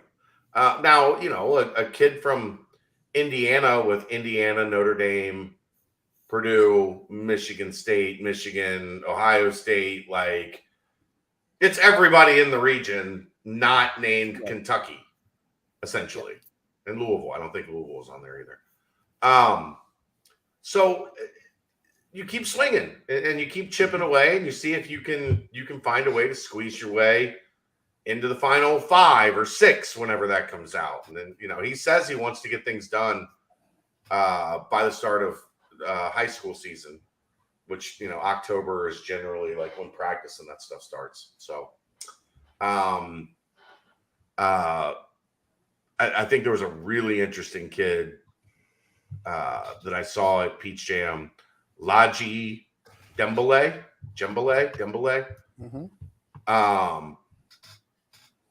that I think is a late arrival onto the scene. But he looked really good to me. Like he's big, strong, physical, could rebound, had a little bit of touch on after the 3-point line. So I liked him a lot. We'll see after a couple more days of digging exactly, kind of where things stand when I put the big man board together. I'll probably have Cohen Carr on there. He's not a big man. He's also not really a wing. He's kind of just an alien. He's 6'5". I really think like he's screwed up not playing tight end. Just with his size and freaky athleticism, he could have been, and he still might be. Watch that kid be one of those kids that plays, he's a 6'5" power forward in college and then graduates college, goes to the NFL and makes $50 million. Mo Alley Cox. Antonio. I mean, there's been a bunch of them. Oh, there's been a bunch, yeah. But yeah, Isn't Parker? Yeah, Friedrichsen. He did commit to Oklahoma State, then decommitted. You're thinking of the right guy. Yep. We are not the only legit offer for Dalen Swain. Dalen Swain had a little bit of a bumpy spring. He had a really good summer. I'm afraid him and Trey Green are going to end up at Xavier. Well, did you see Trey Green got a big offer today? Who offered? Virginia. That's interesting. That's interesting. We'll see if that changes any, because his timeline looks to be speeding up. He's taken an official to Xavier here in a week or two, right, and has talked about shutting it down. If I had to guess, I think Xavier's probably the team to beat. I mean, I've talked about that before, but I think Xavier's in a. I wouldn't be like, if I'm whipping out my crystal balls, I don't think I'm ready to do that yet. But I think they're probably shouldn't be able to do that more than one time anyway. Yeah, just one. Look at you, Travis Branham. The Steve Wiltfong crystal balls. Yes. It's just not how it works. Recruiting, a lot changes. But then don't predict. But I mean, sometimes, Aaron, it's done, and you get word that it's done, and it's done. Then you take the hit. Done. That's why there's a percentage. You take the hit. We saw a late offer from Virginia to Leon Bond, and all of a sudden we saw what happened with that. Eventually led to a commitment to Virginia. So who knows if this late offer to Trey Green is going to be one to watch out for from Virginia. I'm sure that all Bearcat fans would love seeing Green stay away from that other team. Yeah, you don't want a guy on another team that's a rival that has a vendetta for you. It's like the start of a villain movie or whatever, villain storyline or whatever you call it. But rivalry is what they call it. Yeah. Oh, I agree, Chad. I agree wholeheartedly. Dealing with birthday girl has been, I believe, insufferable today. Can only imagine. I believe insufferable. You did have a question here, Chad. No, it's not, because there are high major teams that want him. So you generally only go the prep school route if you're not getting the interest that you would like, and you go prep school to get more interest, and he's getting adequate interest for his desire, I suppose. So I don't think prep school is on the table. What have we talked about here, especially? Like, you don't want to end up putting time and energy into a kid who ends up picking your school and then ends up going to somebody else. But that's unfortunately where things are at right now. You take a kid when you can get him and hope he stays. And maybe they go once they have prepped at your school as a, high major. But I think that has changed a little bit for Dalen with his performance this summer, because I think a lot of what we saw in the spring that had me and a lot of others wondering, hesitant, was that he wasn't looking to score. He was being very passive offensively. Like, he was passing well, he was defending, he was rebounding. He's 6'6", he's long, like, he's got all these things that you like, but he wasn't looking to be a threat at all offensively. And if you look at Kansas City and Peach Jam, that offense cranked up where he had a bunch of, 14, 15, 20-point games. So that, now teams, I think, are looking at him a little bit different as you're sitting and watching those games and talking to people that are around. I mean, he's a really intriguing prospect. If you can get him in and spend a year development and get him to stay, like, he could be long-term a really, really interesting kid. But that first year, I think you have to anticipate you're not going to get much out of him, while also figuring out a way to keep him happy while he's not getting much use. You know what I mean? Yes. I agree. I know it's a question in the mailbag, but I wanted to talk a little bit more about Davion. if you would like to, Chad. David, I haven't Thomas, seen him, so Right. I don't know a ton. Well, just based off of he was in the NJCAA Rising All-Star, and in session 1, he was the leading scorer, scored 23 points in that game. Leading steal guy, he had 3. There was a multitude of guys that joined him at 3, but if you go back and you look at his highlights from in JUCO and before JUCO, he's got some bounce to him. He's a guy that looks like he can score, but do numerous things on the offensive side of the basketball. 3 for 6 from deep in that All-Star game as well. That was on Wednesday, July 20th, so that would have been what Wes was at, if I'm not mistaken. Correct. No, that's correct. So he showed out in front of Wes. He holds recently an offer from West Virginia. He's got K-State. He's got Wichita State, Memphis. So, I mean, there's Arizona State, UAB. There's a pretty big contingent trying to go out there and pull in Davion Thomas. So it looks like obviously got some excitement to his game. Bounces. Yeah, he's a guard that can score, that can affect the game in a multitude of ways. He's somebody they identified pretty early in this recruiting cycle and have been aggressively recruiting him for a couple months. So we'll see where that one goes, but it's a little more difficult because you don't get a lot of media coverage at those JUCO events. Right. But from everything I've heard, like they really like potentially what he could bring in and give you as a little bit of a guy that's got some experience under his belt already. He played high school ball in South Carolina. Do you know if there was any back and forth between him and Coach Morgan, if you will, or potentially him and Wes back in the day? I didn't know, obviously, because that would be kind of in their wheelhouse. So it was also kind of. I'm sure there's some kind of connection. They saw him play back then, right? Whatever. Yeah. So, well, it's something that's grown to this point. He holds a Cincinnati offer, and Wes being there, as you mentioned, on Wednesday instead of heading straight to the Peach Jam or going elsewhere, obviously speaks volumes to where they feel that he kind of falls in the pecking order. So he falls into that combo guard spot. And then aside from that, who else would you say in that 2023 you're going to drop the hot board as well? But I can't give everything away here. No, you cannot. Then what the fuck's the point of dropping the hot board?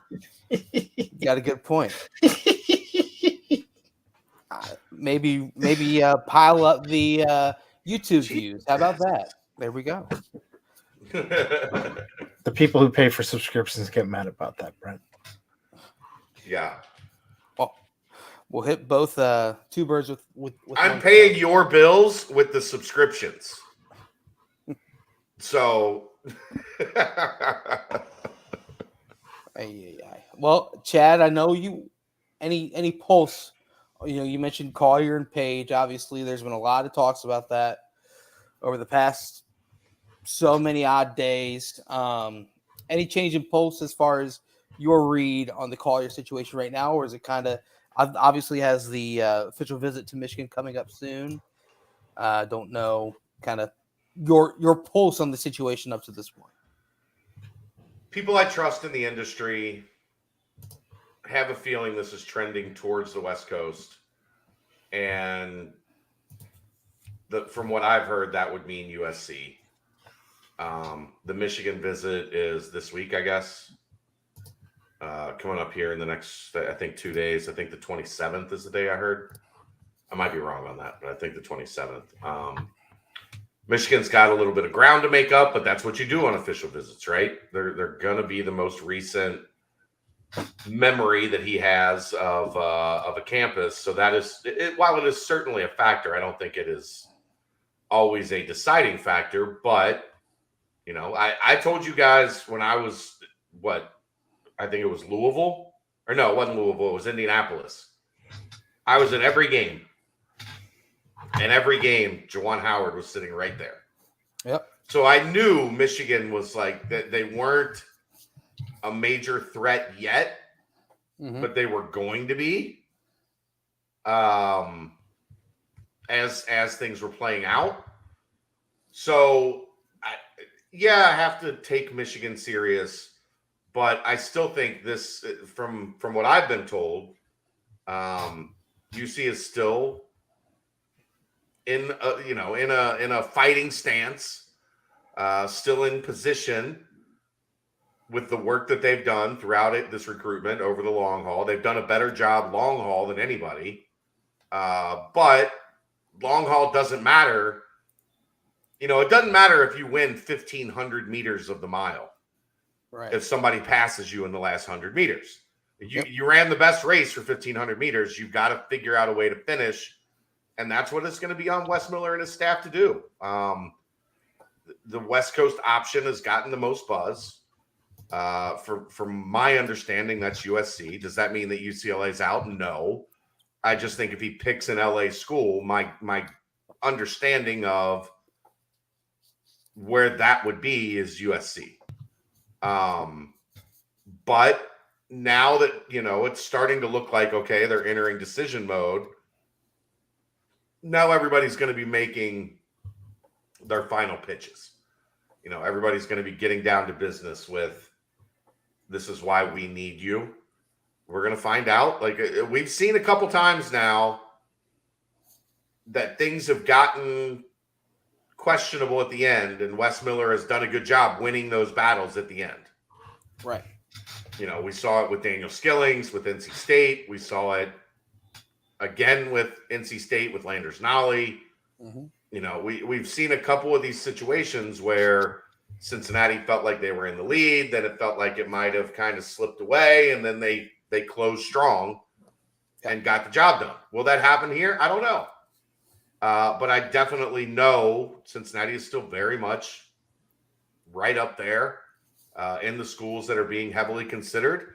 They will have a prominent voice at the table when the family sits down to make a decision, because I know Wes has done a great job. I know Andre Morgan's done a great job.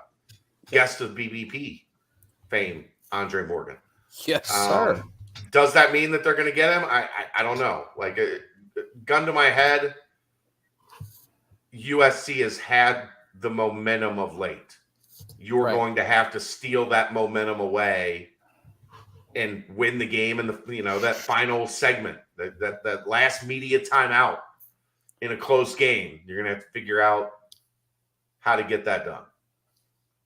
I tell you what, the staff has done all they can, like you said. Wes has been able to close some big ones when the bright lights come on. So let's hope that he closes another monster one here. So as you said, we'll see. Hopefully within the next few weeks, things trend the right way. If the visits this week, and they're going to sit down and start entering decision mode after the visit, you're talking early to mid-August for a decision. So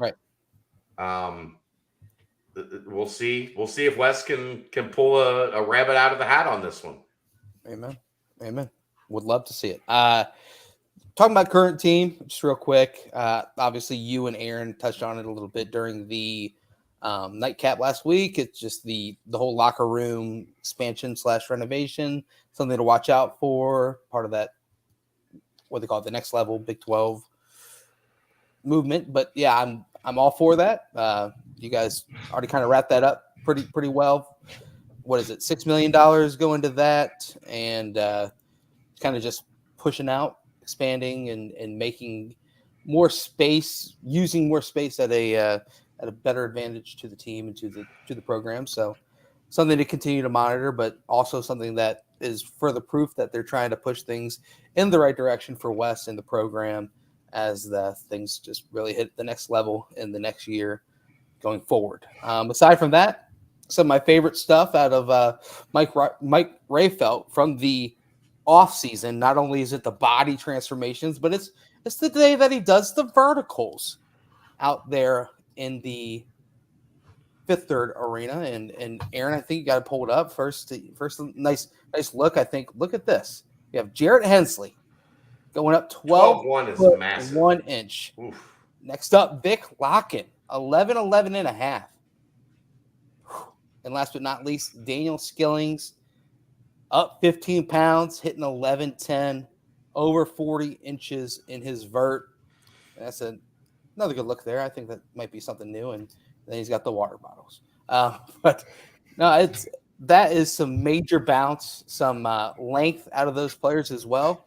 I mean, you're talking about Jarrett Hensley, who we've already mentioned a few times, taking this big leap. And then, of course, Daniel Skilling's only been on campus for, 2 months, almost, month and a half, if you will? Month and a half, yeah. He Yeah. got here late, so. So that's About a month kind and of a half. raw bunnies, if you will. Yeah. Getting up there over 40 inches vertical. Man. Yeah. Raw bunnies. Some of the stuff that's come out of your mouth tonight, Brett. Raw bunnies. Yep. Ball is life, baby. Ball is life. Yeah.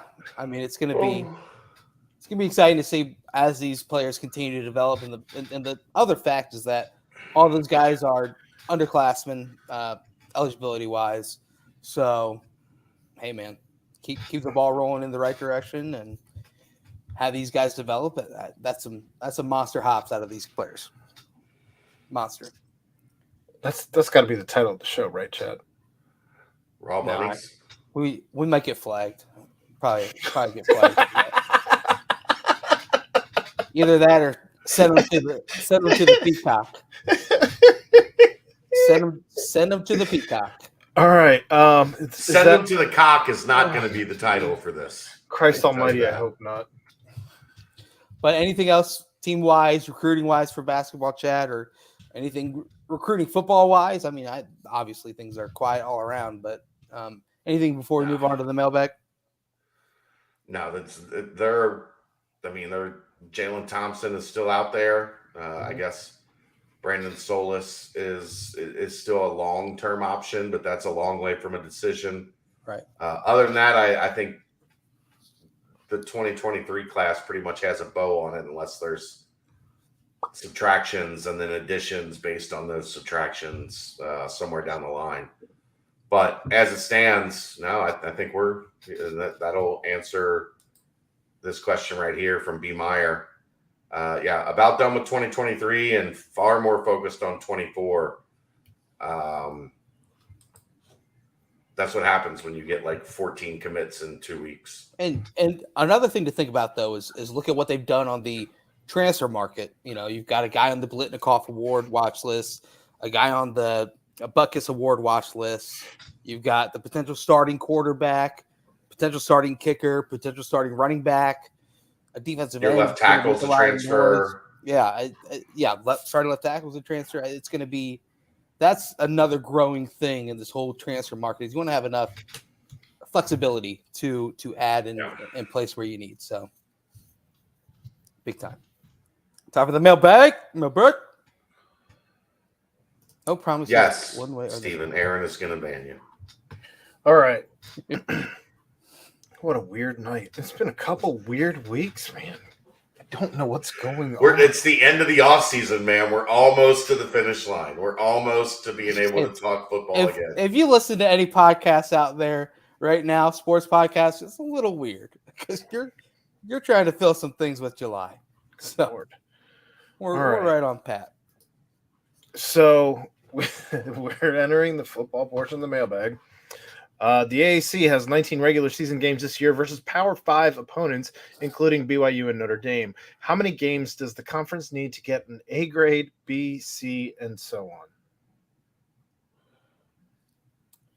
I hate you sometimes, Mark. Win all 19, you get an A+. How about that, Merk? What does that even mean? Win all 19, you get an A+. Here's the problem with your question is your second question. Well, doesn't it also depend on how well the schools that you play do, right? Like, I mean, just from a perception standpoint, like you want to win as many of those games as possible, but most of those games are being played by the bottom of the conference. So your likelihood to win those games is small. Like if they win 10 of those 19 games, I'll give them an A. Yeah.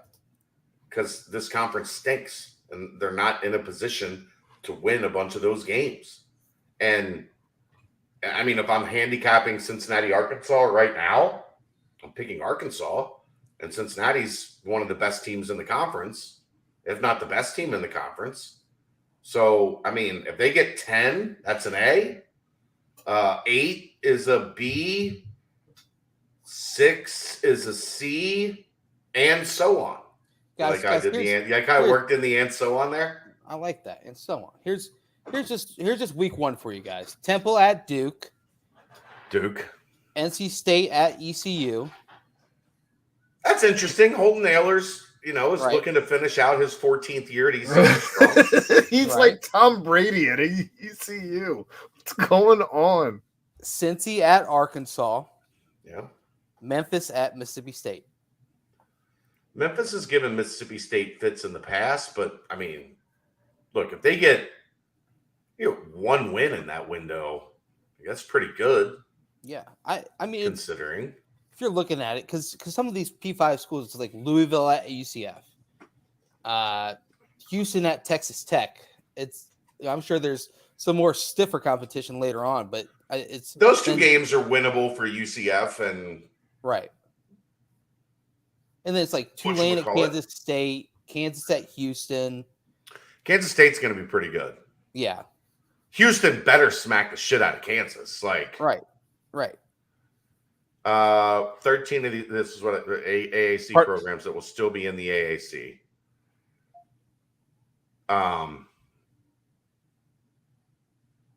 I would take the under. What? 4-9? 4-9 would be surprising from the teams remaining beating P5 programs. Yeah. 4-9 would be pretty good. I'm taking the under. I don't even think 5 is realistic. I think 4 is realistic. Right. You could set it at 4.5, and I would still take the under.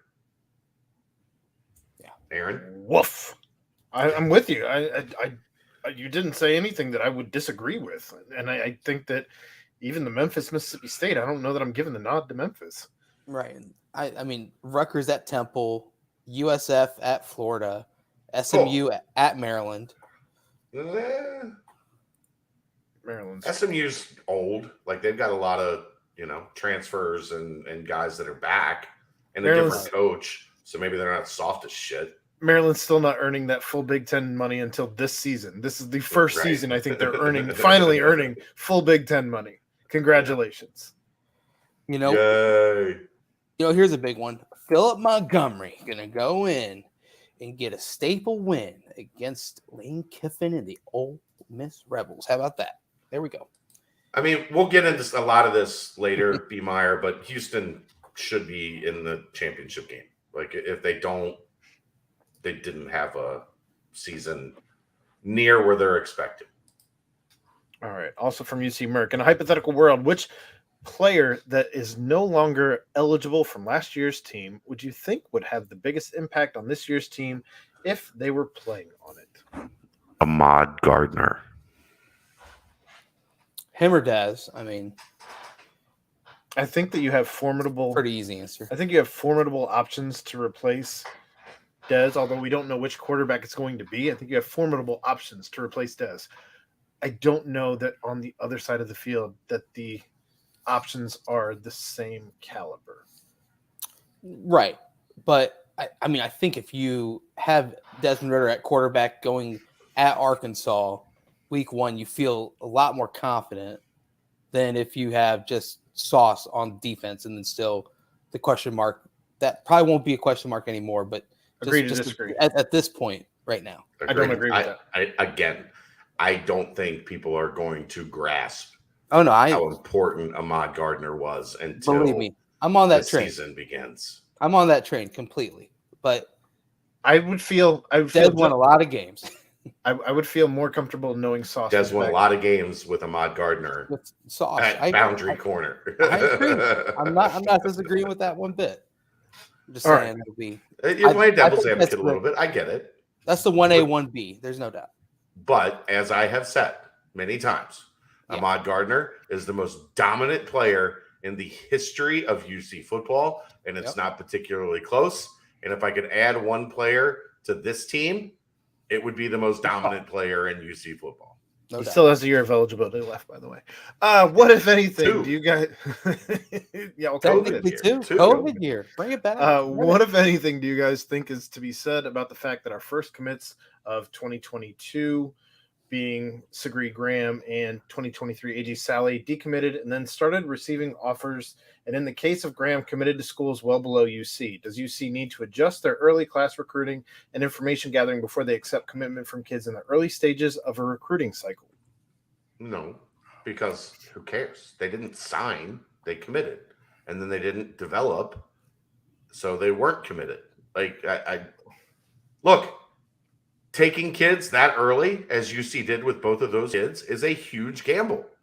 Yeah. Because you haven't seen those kids camp in the summer, you haven't seen those kids compete their senior season. Like there's a lot of unknowns that happen when you take kids early in their junior cycle and so far away from their senior cycle. It is a risky proposition. But guess what? If it doesn't work out, then you part ways and they go find the right level for them and you go find another player. Like in football, it's not that big a deal because there's so many numbers. So if you have one or two fall off, you're going to be able to just cycle in something else that you've been working on later in the process. So I don't think it's a big deal. I don't think there's much to be said about it other than that's the risk you take when you're taking kids as early as they took both of those kids. Yeah, I mean, what about take Dante Corleone? He was the first commit of the 2021 class. It wasn't highly ranked. Yeah, but that was during the that was right at the start of the season. They had a little bit more tape on him. Right. Well, I just meant first commit, and he's not like a I know, but it was a little bit different than the 4-star. two. Yeah, it's a little. Yeah. I'm just saying it's a little different than the two that we're talking about. Yeah, I mean, I just think that sure they might have had some more tape to follow him, but he was a guy that ended up, being outperforming his rankings so far with his workouts and his ability to get underway. And there was some non-football stuff with Sally that was stuff that when they took the commitment, we're going to need you to make progress in these areas. And fast forward a couple months and no progress had been made in those areas. So it was time to move along. By the time AJ Sally was out of the 2023 class, I mean, they had 18 months to signing day or whatever. That doesn't make an impact on anything. Is it fair to say though that sometimes a kid can simply regress? We all were kids at one point in time. I don't know that regress is the word, but just not progress. Not make the natural progression that you're expected to make as you're going through this process. There's an expectation that you're going to continue getting better. And if you hit a plateau and there are some that decline, to your point, then, the situation changes. That's just, look, they've taken kids in the middle of the cycle and gotten to senior year tape and decided this isn't, this doesn't look like what we thought it was going to look like. And they've moved on later in the cycle. That's recruiting. The thing I would say, I guess, to this question is recruiting is not for faint of the heart or a weak stomach. You got a weak stomach, this ain't a game for you, because recruiting at the big time level is about making big time decisions. And sometimes your decisions on this day don't look like your decisions a couple months down the road. I think it was an excellent question. Well done. Yes, I think it was a great question. I think we gave a good answer. Any plans on doing a football round table type discussion before or after training camp, or after training camp before the season starts? Always love it when guys like Mo and Justin come on and have big group discussions. There's that window of 10 days from when camp ends to when the season starts. Maybe. I haven't really. I'm living day to day right now. We haven't gotten to the I don't know. Maybe it's a 10, 12-hour deal the week before the season starts, Aaron. You're probably not even capable of doing that right now. You would get killed, murdered, if you tried to do a 12-hour stream now. It's going to depend on the date. If she is back to work, that is an impossibility. If she's not back to work and you sit in that office for 12 hours, no. When you walk out, she would stab you. I would need to be taking breaks. We'll see Aaron in 30 minutes. We'll talk. We'll figure something out. There's not a ton I can do right now while she's just feeding all the time. I mean, there's a lot of that. Anyway. Did I see Moe's starting a podcast? I did see that. He tweeted it out today. Yeah. So interesting. Chad fires off an angry email. With Ethan Wright moving with Ethan Wright moving to safety, what does that do for that position? I know camp is around the corner and that will determine things, but do you think at Arkansas the starting safeties could be Ethan Wright and Javon Hicks? I'd be astonished. No. Yeah. Way too much ground to make up. But who knows? Yeah, Ethan's just now starting to play safety. Like, it'll be Javon Hicks and most likely Brian Threats. What does that do for that position, though, as far as depth goes? It gives it depth. It gives it options. It gives it another guy that is physical and big and can run and can hit. And yeah. And what if he does spark and takes off, then week 3 or 4 or 5 rolls around, and all of a sudden, like you said, you do have that option to then throw him in there for some more time. Yeah. All right. After a promising finish of the year during bowl practice and in all of the secondary shakeup, where does Leroy Bowers stand for his position and depth? I remember Chad being very high on him. Yes, and we have covered that extensively in the spring football talk, and I'm sure we'll talk about it more. But he is now playing more of a nickel corner hybrid. It's the first we've seen of this where somebody with a sniper background is getting a look as a nickel corner. It was still very much a work in progress in the spring. So I'm interested to see how that progresses at camp, because he is fast, he hits hard, and he's a guy that the staff really likes. And the reason that they are trying this out is because at sniper, you have Deshaun Pace and Ty Van Fossen, and he is not going to play over those two guys. So you try to get him on the field. In an attempt to get him on the field, they are looking at, this new alignment. And if you would like to follow that, you can subscribe to BearcatJournal.com. Get my full camp reports every day. Every day, there's a camp report.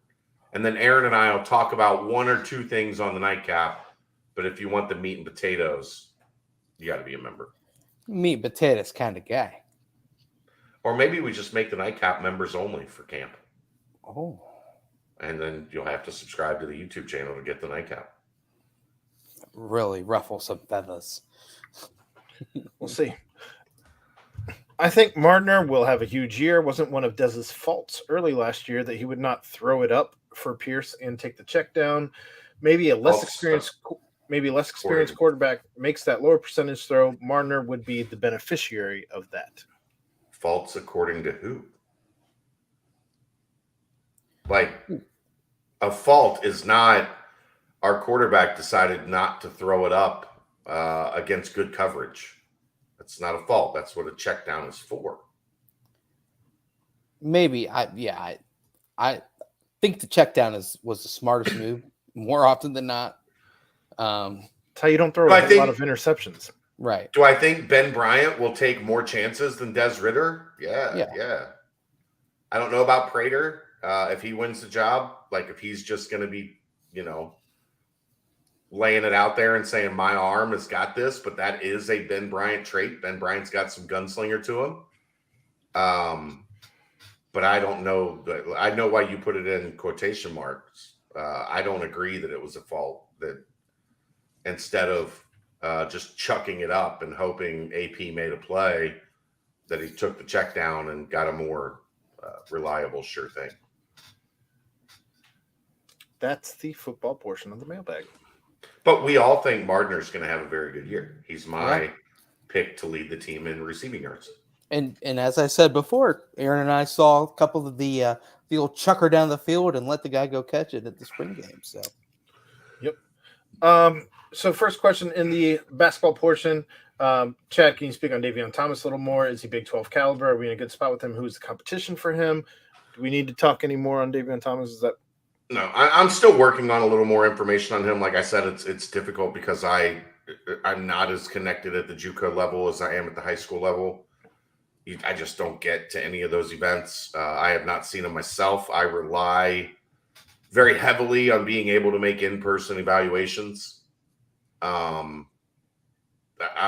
making calls this week, like I said, for the hot board. So I will be speaking on it more then. Chad, just in general, do you think like timeline wise, is JUCO commitments kind of in line with high school commitments, where it's just kind of up in the air, or is it Just more depends on the kid.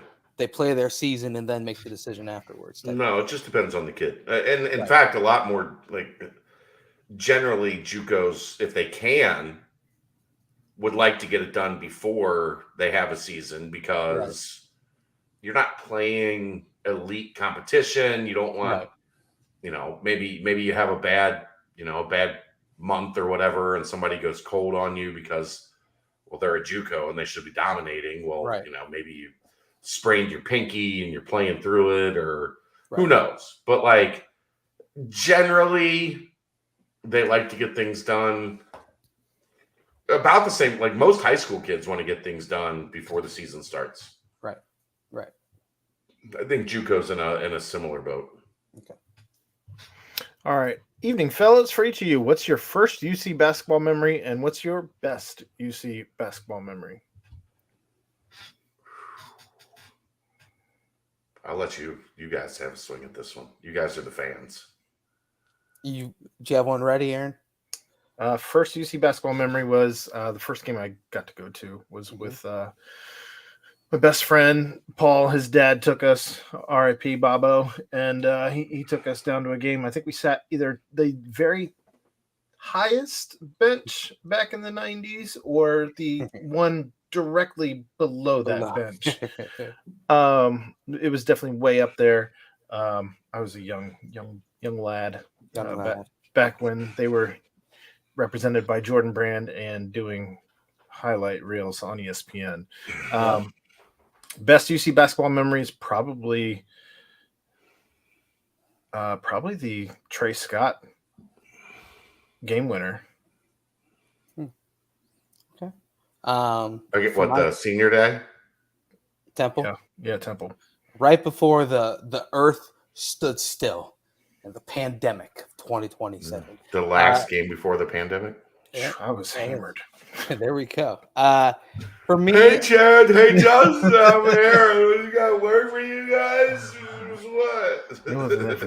It wasn't never that bad. That's a good memory. You made me sound like Mike Bone. It wasn't that bad. Yeah, there was one kind of bad. There was one. There was a couple times you came over. Yeah. You weren't doing great. I don't know what you're talking about. But for me, you don't remember. Growing up, I went to a lot of games. Both my parents are alumni, and we lived in Cincy before I moved over to Indy. But I always do remember looking up as a little lad, looking up at the noise meter and just watching that like raise up and getting like real hyped, and as a little kid, getting super excited. For favorite UC basketball memory. Well, also I love Tony Bobbitt. I had a birthday party growing up that was all centered around Cincinnati basketball, and we filled out these cards, seeing how many points, rebounds, and blocks that Kenyon Martin was going to have in that game during my birthday, and it was a really fun time. But as far as best UC basketball memory. I'll go recent. I would say it was the game at Fifth Third, old Fifth Third, when Xavier came to town. Trayvon blew it, dropped 40, and the Bearcats had that comeback in the second half. And Jaron Cumberland made JP McCura his little boy and just really dominated the second half. And that place got loud and rocking. And we were sitting right next to some Xavier fans who were all in our face the entire first half. So that second half, making sure I walked out without a voice was one of my biggest things that I wanted to make sure I have happen. So that'd be right up there at the top. So those two, because there's plenty of others, but they normally ended up like really happy and then got sad really fast. If you know what I mean. We don't have to mention those games. Don't have to mention those. I mean, I just remember going to games with my dad. I don't know that there's any one specific, like, this is your, like, you know, we started going to games together so early. Like, I always marvel at people like, I remember my first game. I was 3 years old. I was like, well, I don't remember when I was 3 years old. Right? Like, and some of the early games at the Shoe, because my dad had a buddy that had season tickets. Right off to the side of the student section, and when he didn't go, he would give the tickets to my dad, and we would go. Man, favorite memory, best UC basketball memory is a lot of them. There is. As a fan, probably Max's senior night. Okay. Because we went together and had seats up top, and like you could see like how much that meant to him. Right. And that was really like, at that time, wasn't quite to like, I was trending towards the media stuff. Yeah. And you get like, kind of got that, like that sense of like, man, like now I start to understand why it means so much to me because I see how much it means to him. Yeah. As a reporter or like a, insider or whatever the hell you want to call me, lucky jackass. The Purdue game is way up there. Yeah, that was awesome. I mean, down 7 with a minute left. It was another one of those ready to slam your laptop into your backpack. Yep. And, see it come to an end. I would probably say the Florida State game, though, because that was... Awesome. That team was so physically overwhelmed, or should have been so physically overwhelmed by that Florida State team. And I'll never forget how much Jaquan Parker just fucking scrapped and battled and fought his ass off to get that win. And I love that team. Cash and Yancey and Dion and Park. Yep. Those were a lot of really good dudes. So I'll go with the Florida State win to get to the Sweet 16. Well, and also earlier that year when they beat Syracuse at Madison Square Garden in the Big East tournament, I remember I was in my apartment at IU, and I think Doris Burke. That's way up there too. Yeah. I think Doris Burke was interviewing SK afterwards with Mick, or it might have been Yancey. And I remember I was just crying in my apartment. I was like, "Geez, get a hold of yourself, Brent." And then another one also though would be Eric Hicks's senior night when that was another big one. When Huggins was came back and Hicks kind of walked over, give Huggins a big hug and was crying and whatnot. And then Pissnagel tried to purposefully miss a free throw, and he banked it in, and then Bearcats won. So I mean, there's that Syracuse game was amazing, man. Watching how hot they were for the first 12 minutes of the game when everything bang, bang, bang, and it was the exact thing you're not. It's the exact thing you're not supposed to do against the zone. You're just not supposed to settle for 28-foot threes. Take NBA range threes the entire time. Yeah. And they got hot, and it was just like, fuck it.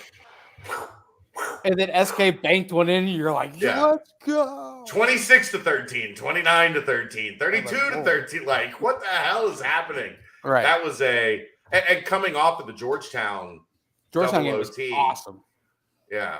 And then the next night they back it up with doing that. That was a fun little run to the championship game for what may be one of the worst played basketball games in the history of the sport, that UC Louisville Big East championship Oh game. my gosh. Like both teams were so dead and just so like almost punch drunk. Yeah. Battling to get to that point and didn't have anything left. Well, and also the run that Gary Clark's senior year team in the AAC tournament was also fun to watch. Yeah, sure. Because obviously they were one of the best teams in the country, and they showed it all throughout. But Gary with the ball just raised above his head. Yep. Rob Gray with one of the greatest passes in UC basketball history. So. Yeah, 15 feet behind the guy who was trying to throw the pass to. We'll give it to him. All right. How long before we see some JUCO names? We've got to have a few backup plans. Can we get some names? We've gotten some names.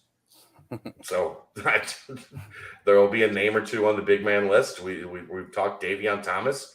Jerry, where you been, man? Wake up. We've gotten some JUCO names. Mm-hmm. Those exist. Look at the 2023 recruiting thread. Quit looking at verbal commits. Start paying attention to Bearcat Journal. That's my advice to Jerry. We love you, Jerry. This is a great question. I don't want to answer this.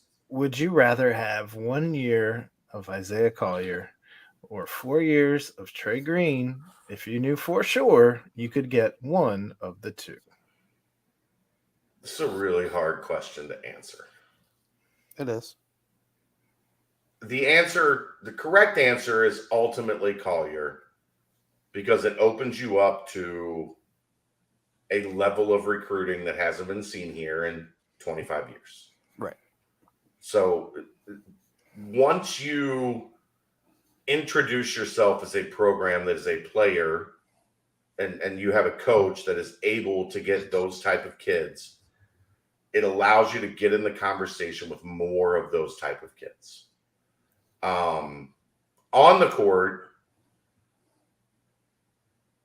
the problem is answering the question can only be done in retrospect. Because if Isaiah Collier comes to Cincinnati and plays here 1 year and leads Cincinnati to, let's say, an Elite Eight, like, let's not go crazy and say like Final Four, but say they get into the tournament, it's their first year in the Big 12. Collier is as good of a point guard as we think he is. Cincinnati goes, like 10-8 in the Big 12, gets like a 6 seed or a 7 seed, makes a run to the Elite Eight. Now everything you need to know about Wes Miller is established, right? Like, they can go out on the recruiting trail with some juice and some chops. We landed an NBA kid. He came in, took us to this level. Like, it speeds up the timeline. Where Trey Green is different is he's just so good of a shooter. Like, he's just so in the way the game is played today, he changes things because he just has the ability to get, you're in a tight game in the second half and you're up by 1, and all of a sudden in 4 trips, he knocks down 2 threes and you're up by 7, and now you're in control down the stretch, and it changes the game. If he's that good, is he going to be here for 4 years? Trey Green? Mm-hmm. Yeah. Where's he going? Just saying. He's 5'8". If he's that good a shooter, the small people have been in the NBA before. Who? Spud Webb. Yeah, because he was an insane athlete. Muggsy Bogues.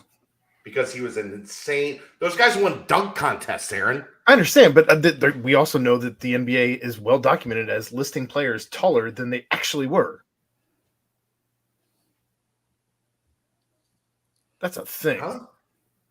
The NBA has Muggsy Bogues and I'm Spud saying Webb? No, not those two, but the NBA has definitely listed players taller than what they actually were. He's 5'8". Okay. If they list him at 5'10", he's still short as fuck. I'm just saying there's been. He's a 4-year college player. Okay. Just like it's just what he is. Just asking a question. That's why you're not seeing a bunch of high majors go on him. That's why you're not seeing the Blue Bloods after what he did at the Peach Jam.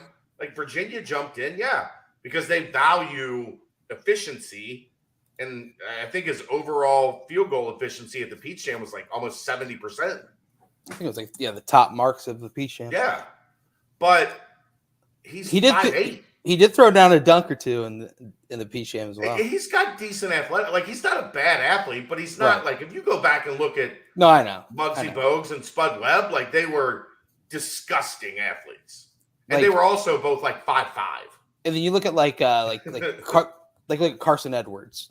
And I threw him out as someone. He left early, but that's because was 5'11" and super freak athlete as well that could score in a multitude of ways. I think Trey Green is more of that prototypical point guard that can score and will shoot dead eye in front of you, but also does a lot more. Yeah, I know. Holy crap, he can shoot. Man, I hope Leon bonds his way all the way to Virginia, baby. Yeah, he's gonna end up hitting 15 threes in the crosstown shootout. Don't say it. All right. So, Brent, do you have an answer for the question? If I get to pick, I'm taking Collier because, like Chad said, it just opens the door up to the possibility of 5 stars. Looking at Cincinnati, seeing Collier as an example of someone that they could be themselves, especially if Collier is only here for 1 year, that means that he's drafted potentially, in the lottery, potentially even top 10. So I'm taking the Collier option just because that has so many more benefits towards the future. Trey Green could end up being a 1,600 point scorer, but still, it's a great point too. The game has gotten a lot bigger since Spud Webb and Muggsy Bogues played 30 plus years ago. Certainly agree. There is conversation that at 6'3", Collier isn't big enough to play point guard in the NBA. Right. Like there is talk that he's not a one and done because he's only 6'3". Right. Like it's a different world now, man. But that's the thing Trey Green's probably going to give you 4 years and be a really fucking good player. But if you got a chance to advance a program under a new coach, and put yourself in a different tax bracket, I guess is a good way to put it, much faster, like you have to. And the thing on Collier that's different too is Cincinnati didn't get involved with Isaiah Collier when he was a 5-star. He was a top 50, top 60 type kid when they got involved. And then he has steadily climbed up the ranks. And you can't, you start dating the tall, skinny girl with braces late in high school. And by her sophomore year of college, she's like, an 11. You try not to let that go. I mean, honestly, thinking about it more, I think Collier is kind of the no-brainer here. He is. I mean, but Trey Green could have a great year. Career, but 1 year of Collier, you're set for a long time. Yeah. Okay. And we're all in agreement for the same reasons. When that was the basketball portion of the mailbag. The banks. We only have one question this week. When fake John Goebel and I sponsor the timestamp, what song should we have Aaron sing? Just anything. I need to hear Aaron sing, man. Anything. Good Lord. Chad, what song? What song? Geez. I feel like Aaron's got some soulfulness to him. Stairway? Like, should we make him sing Stairway? I want to hear him do the high notes in Stairway. You get like 3 seconds of that song. What is it, Casey and JoJo?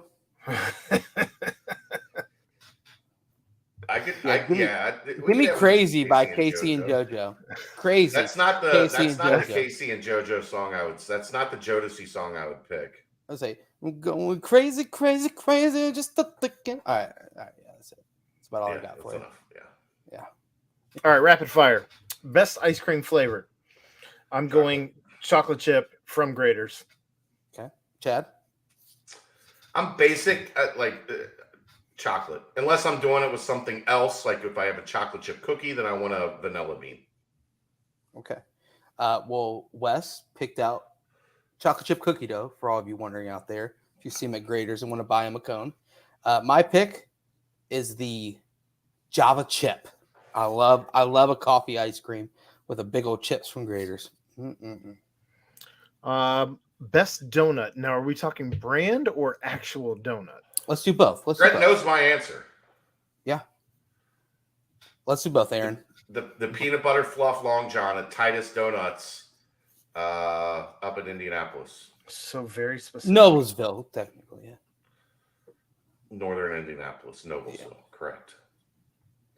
Well, I mean, he asked best donut. That's my favorite donut. You're right. And Brent knows that thing is fucking delicious. It's very, very good. And it's a whole meal. It's a whole meal, Brent. Aaron, we got lunch. We got sandwiches and chips, and then got those as just because we were told to try them, and had to scarf one of those things down after a full lunch. I wanted to throw up when we went back to the gym. Yeah. I'm trying to remember the name of this donut shop down in Fort Myers, Florida. But they have a key lime pie donut that has actual key lime pie filling, and then a graham cracker crumble on top of the vanilla frosting on top. Phenomenal. That sounds very good. Go ahead, Brent. I mean, shout out Long's Donuts. That's a Indianapolis staple. Their glazed donuts are the greatest, but I like a good cake donut. I'll be honest. A little cake donut, maybe cinnamon sugar on it. That's about it. Have you guys done, and maybe we need to get them as a sponsor at some point in time. You guys done Peace, Love, and Little Donuts? Never heard of them. Mm-mm. It's kind of a newer thing that's it's a chain that's growing, and they do these they're like little tiny donuts. Donut holes? But they have no, it's a donut, but it's a tiny donut. Okay. And then they have 15 kinds of donuts, and then all different kinds of gourmet. You can do a Snickers, they have a Fruity Pebbles donut. They have a Lucky Charms donut with frosting, and then crushed Lucky Charms with the marshmallows. It's pretty good stuff, and you can do a couple different donuts with it, but man, it is rich. Okay. It is if you're looking to get a sugar high at 9:00 in the morning. Is it a cake donut or is it a? They have cake. They have all different kinds. You pick your kind of donut, and then you pick how you want it. Okay, it's pretty good. We'll have to dabble. Napa Wine Valley Vacation or Dollywood? I don't drink wine and I hate country music, so this is a tough one for me. I guess I would go Napa Wine Valley because it's the Napa Wine Valley. Same. As opposed to Nashville. Same. Every time. Okay. That's the mailbag. You want to know a fun fact about Dolly Parton, though? That should be good. Supposedly. With all the wild shit that's come out of your mouth tonight. Supposedly, she wears all these long sleeve shirts because she's just covered in tattoos. Did you know that? Wouldn't surprise. I mean, little fun fact for you guys. You can dive into. She's a great human. And I don't denounce Dollywood. I'm just not into country music. It's not my thing. Is it Nashville or is it Knoxville? Where's Dollywood at? I thought it was Pigeon Forge. Yeah, it's where Gatlinburg, outside of Knoxville. Right. Yeah. Good old Dollywood. But no, I'm going that Napa.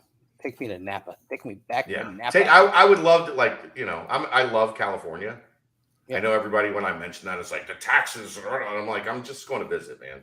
Cali, great place to visit. I pay taxes for the week. Not the rest in peace, Biggie. Not the heck yeah, Tonk. Heck yeah, Tonk. Love that. Tonk's a Napa Valley guy. I'd Kelly loves wine. An enthusiast. Kelly would probably love a Napa Valley vacation. Don't say that too loud, because next thing you know, we're gonna freaking be in Napa Valley. Did I hear Napa Valley vacation? But that's the mailbag. That is the mailbag. Well, guys, any closing remarks before we shut this one down? No? We're all good? I haven't seen anything crazy. happen on Twitter? Yeah, I almost got duped by the Cincinnati men's hockey tweet that they put out. So that we're opening up the 2022-23 season at home against North Carolina, and I was like, whoa. I just looked at the graphic for a second, and I said, all right, that's hockey. Take a deep breath. My jersey's around here somewhere. There you go, Chad. Ideas for the Sunday show. Paul Sunday recap, Bearcat Sunday Blitz, Bearcat Sunday Bulletin, Red and Black Sunday, Paul Gridiron recap, and the Paul Sunday. I wonder if they would come after us for like using Paul or anything. It would be tough if we did a graphic with like a Paul name. You get like a cease and desist. Yeah, we would get a cease and desist fast. Got to keep the Bearcat in there. Yeah. Oh well. But good ideas. We're workshopping things. Aaron, our idea isn't going to be a go. Unfortunately, I checked on it today, and the logistics I don't think would work. We had a perfect idea for Dave's co-host, but I don't think we could make it work, unfortunately. Damn it. I know. It would have been so good. Would have been good. Oh, well. What can you do? Oh, well. We can get out of here. We can. Yeah, let's go. We can. Well, guys, thank you for joining us. Special thanks, special shout out to Chad's daughter, Kelsey. Happy birthday. But other than that, thanks for tuning in. Thank you to Danco Transmission, as always. And yet again, for my broadcast buddies, good pals, good partners, Aaron Smith and Chad Brennan. I am Brent Young. Yet again, another fantastic BBP presented by BearcatJournal.com. See ya!